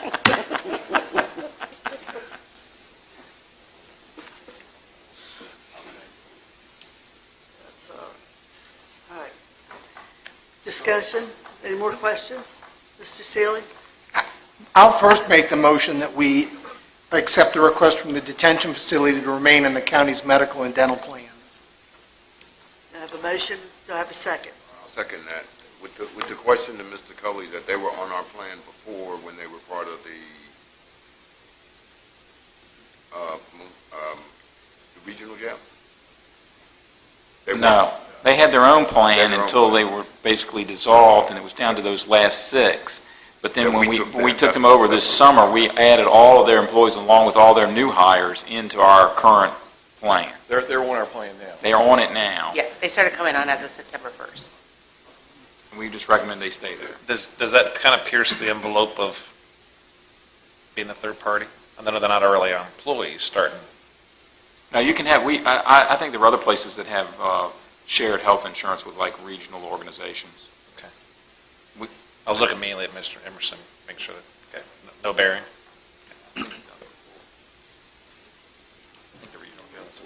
So I have a motion and a second. Doesn't make them employees. Any discussion? Who was the second? Mr. Thomas, I believe, right? You seconded? I thought Mr. Seeley made a motion. I had that. I got to talk and then do the rest. All right. All in favor, say aye. Aye. All opposed? So moved. All right, now let's get down over to Bowling Green. I was going to say, in light of that, and we've talked about the different options we have, and we still have options, I'd make a motion that we take the request from the town of Bowling Green to join the county's medical and dental plans also. We can run this as we've been told for a year and see how it goes. We're not locked in, but at least it gives us a start and it gives us the history that we'll need to figure this out. With an agreement worked out with Mr. Emerson. With the agreement worked out with Mr. Emerson with the caveats from our consultant. And does that include an escape clause? Yeah, with whatever, the things that we talked about. Renewed annually? And if they have excessive claims, they would make us whole? Yeah, we're making it part of this motion. I've made a motion, and I think that we've had the discussion with the annual look at. So, and if they leave. Well, that's what she recommended. I didn't say anything that she didn't recommend. Right. I was only half kidding about making it part of this motion. Yeah, her recommendation is if they were to withdraw, they would make us whole. Not that they would make, if they have excessive claims, they would make us whole. Those are two different issues. But if they have excessive claims, then we'll look at it and see whether we're going to keep them. We see whether we're going to keep them long-term, if it's going to raise our rates substantially or whatever the board that's part of considered. what we discussed, right? I think our issue with them would be only if they wanted to withdraw because they found something cheaper, and then we had some claims history out there that was going to affect our rates of some sort or whatever, right? And that's more for digital to be able to tell you what that would be. But I think it's more just to make sure they don't just bounce off the plan if they found something cheaper. I'll second Mr. Seeley. All right, I have a motion and a second to have discussion. Yeah, I got a question. What would, just out of curiosity, what could this, is there any potential cost to us? In any given year? Always in any given year. I mean, could there be potential costs to the county and/or the detention center? Possibly, because you have to remember, they're a very small piece of the pie, and you're funding the same account.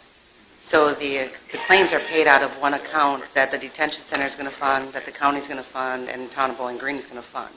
So could they be funding it at $1,000 and end up paying $1,500 in claims?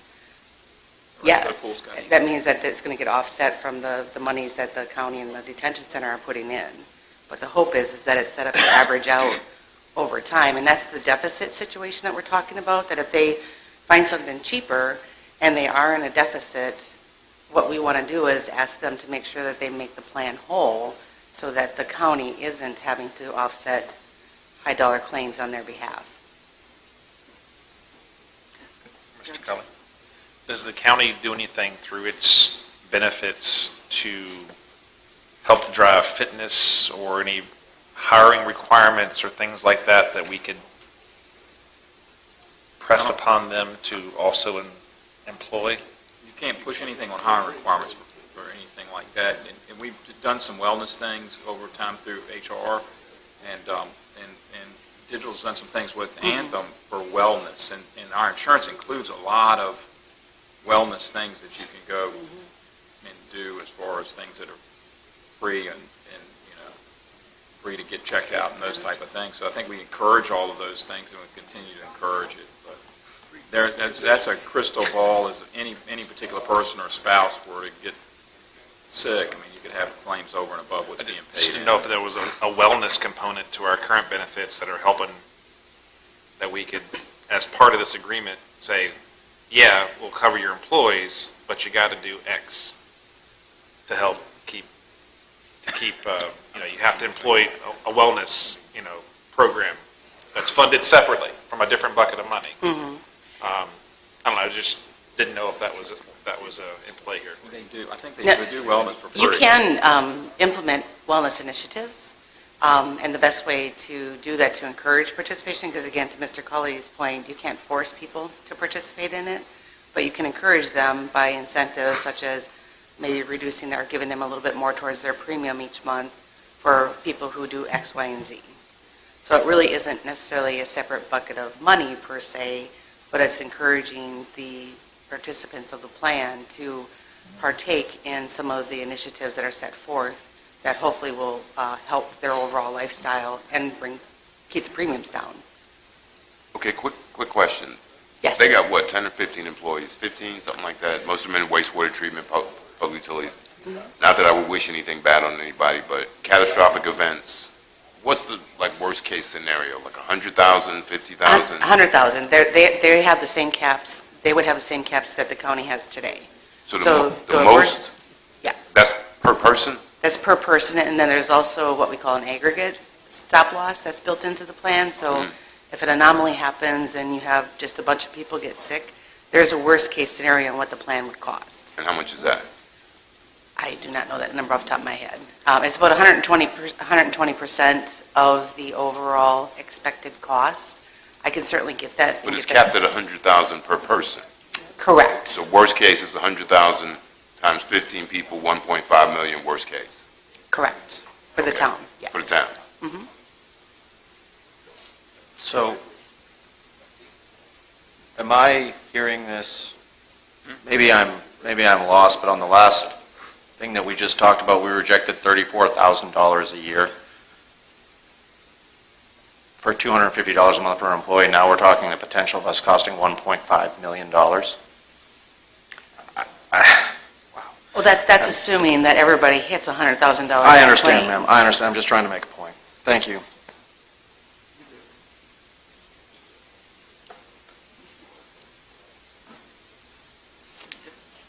All right, further discussion? We have a motion and a second. Hearing no further discussion, all in favor say aye. Aye. All opposed? So moved.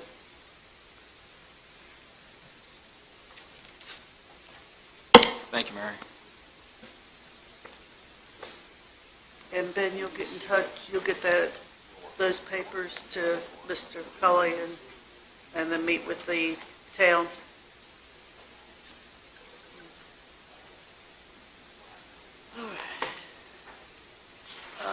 Number 7, Essex, Caroline County boundary line adjustment. Mr. Fincham. We can't lose much more. I don't know if you realize, but another 500-plus acres was sold on off of Panola Road to the Virginia Outdoor Fund, which is now off the rolls again. So we're creeping up in terms of loss of land and law. I mean, when they come off the tax rolls, even if they're paying in land use, yeah, but it's still, something's being paid. Now we're going to get zero, and I think it's becoming an alarming situation for us in that a lot of large tracts of land are owned by families that are now not interested in keeping them. And as we lose those and they're sold to those kinds of foundations, it's really going to have an impact on us. Aren't they still in, they're still in open space tax? No. When it goes to the State Outdoor Foundation, they don't pay anything. I'm almost positive. I think so.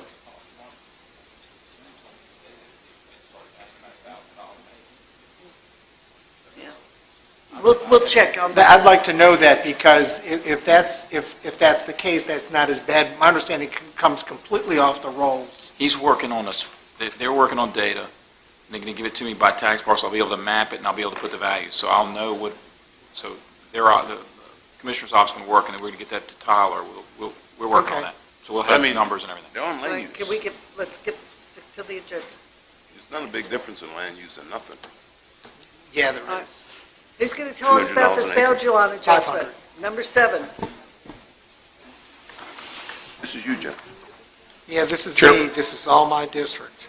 Chairman Long, members of the board, your next item relates to a discussion that Mr. Cully and I had with Mr. David Whitlow, who's the interim county administrator for Essex County. I believe the respective registrars are aware of a situation involving the county boundary wherein there are approximately 23 lots that are the official county boundary between Essex and Caroline splits these lots. The lots are all currently taxed in Essex County, and Essex provides all their services. So the kids go to school in Essex. The registered voters actually vote in Essex.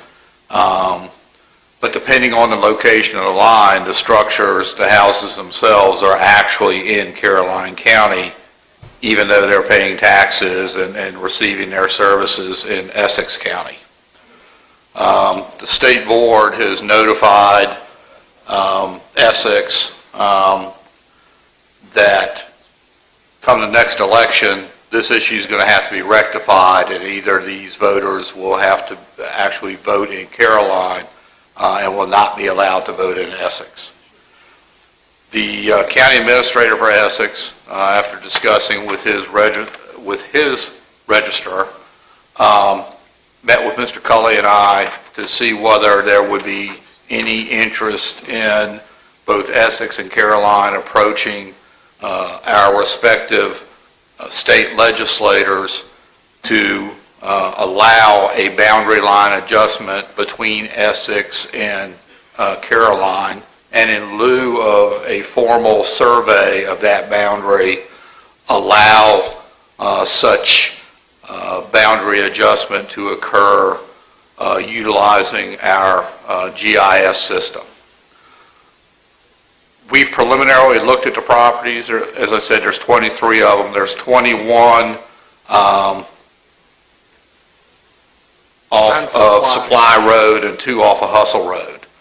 And in this situation, it would be fairly easy for us to utilize our GIS to adjust the boundaries, basically along Hustle Road and Supply Road, if there is interest in the board in doing that. So really, the purpose of this agenda item tonight is to make the board aware of this issue and to seek direction from you as to whether, one, you want us to work with Essex County in devising a plan, and two, whether there's interest in approaching our legislators to support this boundary adjustment request. Thank you, Mr. Pincham. And I know I spoke with the voter registrar, and she said this was really causing them headaches because a lot of these people have Caroline, their houses are actually on our side, so they have Caroline addresses, but yet all their services are from Essex, and so where do they vote at? And some of them were getting information from both sides. Define services.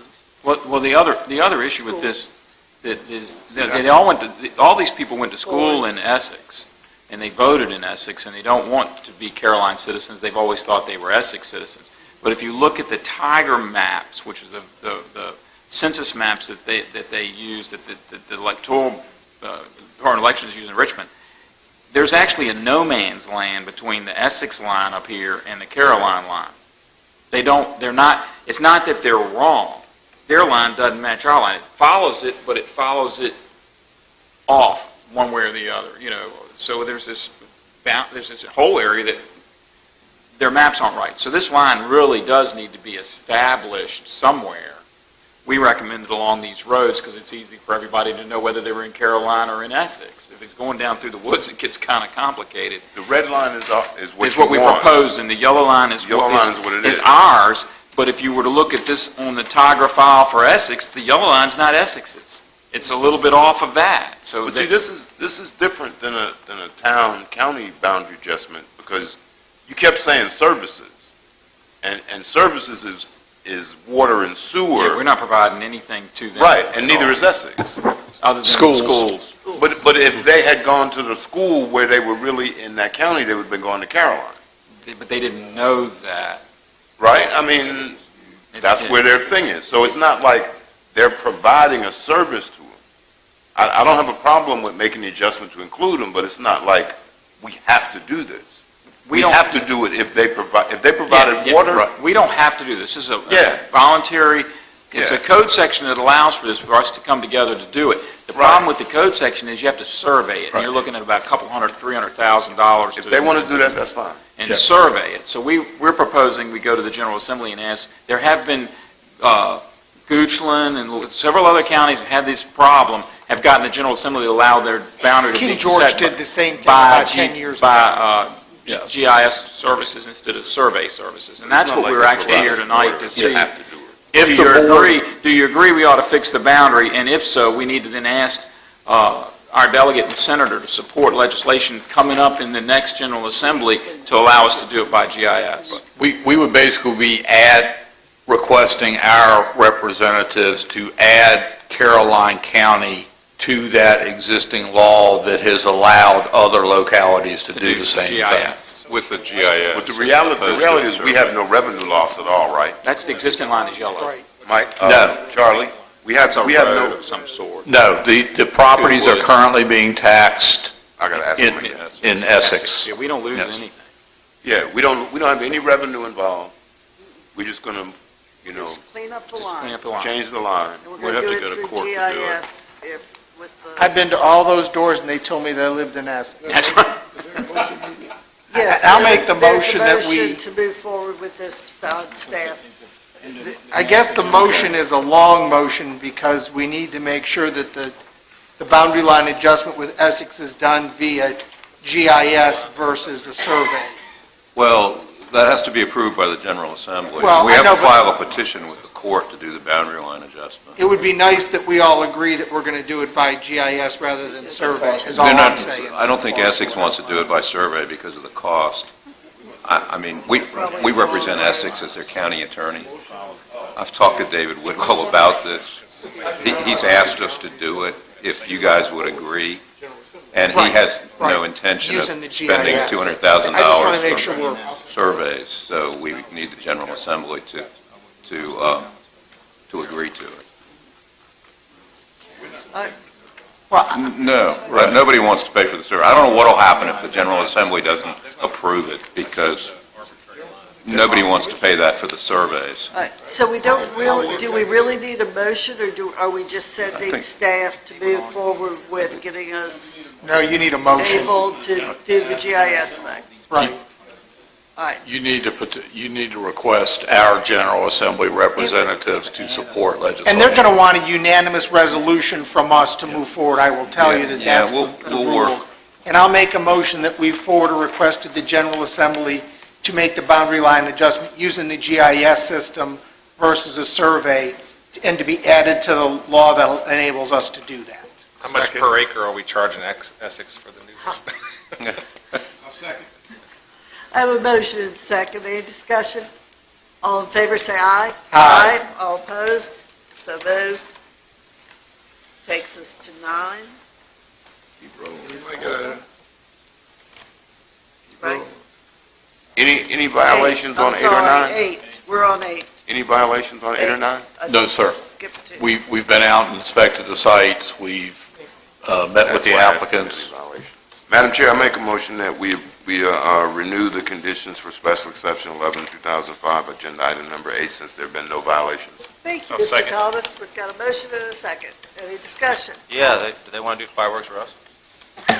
All, end of discussion. I don't think they have the parking. I think he would if he could I'm drum just up saying, that. it would be an idea. Just saying. Any further discussion? If not, all in favor, say aye. Aye. All opposed? So moved. Madam Chair, I move we approve or renew the conditions for special exception 04-2012, since there, as Mr. Fincham has stated, been no violations. Second. Mr. Fincham, is there any outside marking for the fire response to know that they have explosives inside?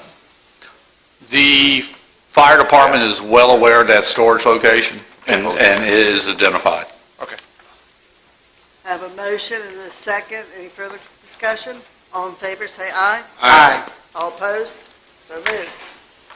Madam Chair, I'd like to pull agenda item 10, Thank you. because it is very confusing to me what this means. And go ahead, Mr. Colley, because when I read this, I don't like the way it's written.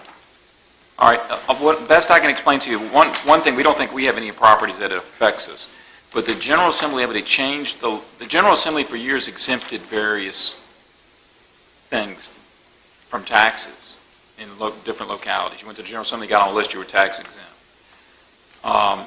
Then they changed the law and gave local authority to make decisions on tax exempt property, but they didn't do anything with the ones they had already put on the books. So this was just asking for the ability to sunset those out and give localities the authority to decide what's tax exempt in their community. And evidently what's gone on in this particular county, which I think was Frederick, was they had some big thing that the General Assembly gave a tax break to, tax exempt, and thought it was going to be short-lived, and it turned into be 20-plus years or longer, and then different, same type businesses are now not tax exempt in the same community, which is creating a fairness issue. So I don't know about the resolution, but that's what they're seeking from the General Assembly, is to try to sunset all of those old General Assembly ones and have everybody reapply in their own locality to determine whether it should be tax exempt or not. But right now, it doesn't really affect Caroline. We would just be signing on that we want the General Assembly to look at this. So we just pushing it forward because they asked. We don't have to do it by any stretch. It does not right now seem to affect us according to Commissioner Revenue. Yeah, I'd like to see what gets amended in the bill in the General Assembly, because I don't like what I'm hearing about this and what's going to get tagged onto it, and I don't want to do something, because if I go to the General Assembly and it's going to sail through and that's really what it means, I don't have a problem coming back and saying we need to support it, because I've done it before. But I'm a little leery of this one. So do you mind doing some research. I will do the research And and we'll carry this over to our next meeting. it will Or have make to it go to our longer. January January's gotta meeting wait for because session to get in. session's got to start. I want to see who gets appended to this bill because that's what I'm fearful of. All right, so we'll pull this from the agenda with the board's blessing and put it on the January Second meeting in January, please. second. Well, the session, meeting. it's probably, we have one meeting in January, the I put it on second the meeting, second. by the second meeting in January, That's I'll what I have a was good saying. idea what this is That's doing. what- All right. that's what's Do we need second. a motion? All right. All right, so we're going to move that on. So that takes us to 11. Anybody have any problem with expediting this public hearing since they lost their hearing due to due to the planning commission?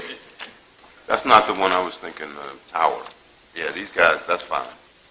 It was our fault. I moved that they have an expedited hearing. Have a second? Second.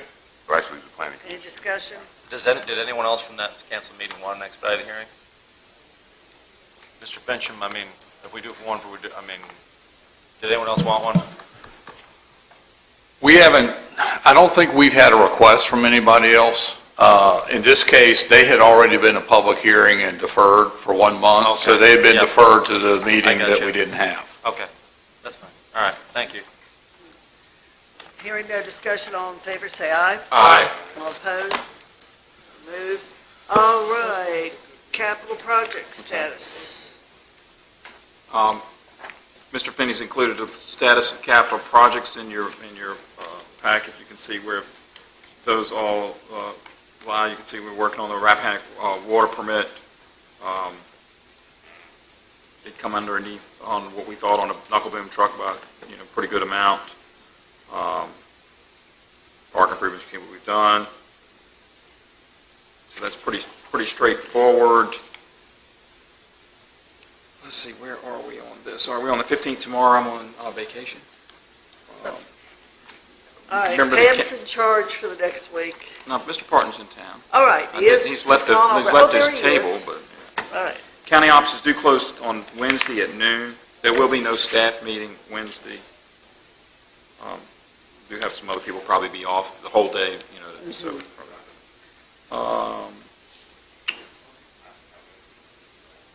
We have the tree lighting on December 7th. Bowling Green Christmas Parade on December 8th, that's at 5. The tree lighting is at 6 with the question marks. Alvin confirms, question mark. Board meeting is December 11th here, 6, and then the 12th, Wednesday the 12th, starting at noon, is the employee holiday luncheon in Bowling Green Town Hall, which also does include the Bowling Green employees as well. We always invite them for allowing us to use the facility. Mr. Cully, you're taking a long vacation. Yeah, Enjoy. I'm down till I'll be back at work on the 29th. Okay. So, right much of it is around the You're going to bring us Thanksgiving back days. a tan. I'm hoping. My mother-in-law said, it's going to be cool down here, 77 over 50. I got such freezing here. All right, where do we need any updates on the capital projects? Anything there we need to discuss? We're okay? So the floor in the Ladysmith facility is down? Okay. But we And can is take down. it up. it's removable, yes? That's correct, but it was just installed. I think the basketball goals have been installed because they were done on the front side, so we wouldn't mess the floor up rolling around. The sound barriers are up, the new floor is in. There needs to be some work on the doors. Right. And just for my colleagues, the gym here has been painted, the old Right. tan. It looks wonderful. Looks like a new building, or a new inside, new gym. That was it. Middle school gym. Oh, that's right. What about the middle school? That's gym? getting delayed till summertime, I think. I thought we were going to do it in between the holidays. It can't be done, once we started meeting with the contractors, they determined they needed more time than they would have over Christmas to actually get it put down because of this poured floor and. How much more time, though? Because we did say we were going to have it up and But have it fixed. I know, but we're working with the schools. They're aware of that. Mr. Schiebel's he meets with Mr. Honan and the athletic director over there. they're aware that it cannot, This is it's a lot of fumes and a lot of other things, so they just can't be running the school when they're doing it. It's got to be done during the summer. So we're working on that. They've explored Can you multiple double check, different. because this is, can you double check, because this is our project? Well, Joey's the one he's the one leading it, so we double check right now.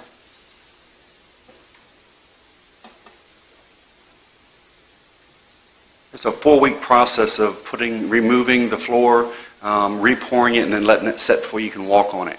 And that's if nothing goes wrong. We don't have 4 weeks between Christmas. You got the holidays that the employees are going to be off during Christmas and then New Year's also. So there's not enough time to physically put that type of product down over the Christmas holiday. It's definitely going to have to be a summer project. I have had a CIP meeting with the school that I attended, had all the senior staff there, Dr. Hillman. Ms. Carson's also aware that there's no physical way for us to do that because of the fume issue as they're pouring that floor that has to go in there.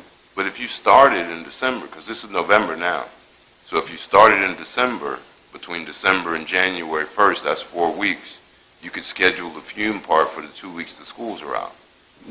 Their issue is they've got so many programs that are in there in between their basketball, their wrestling, their cheerleading. It's all inside right now that it would really hamper what they're doing.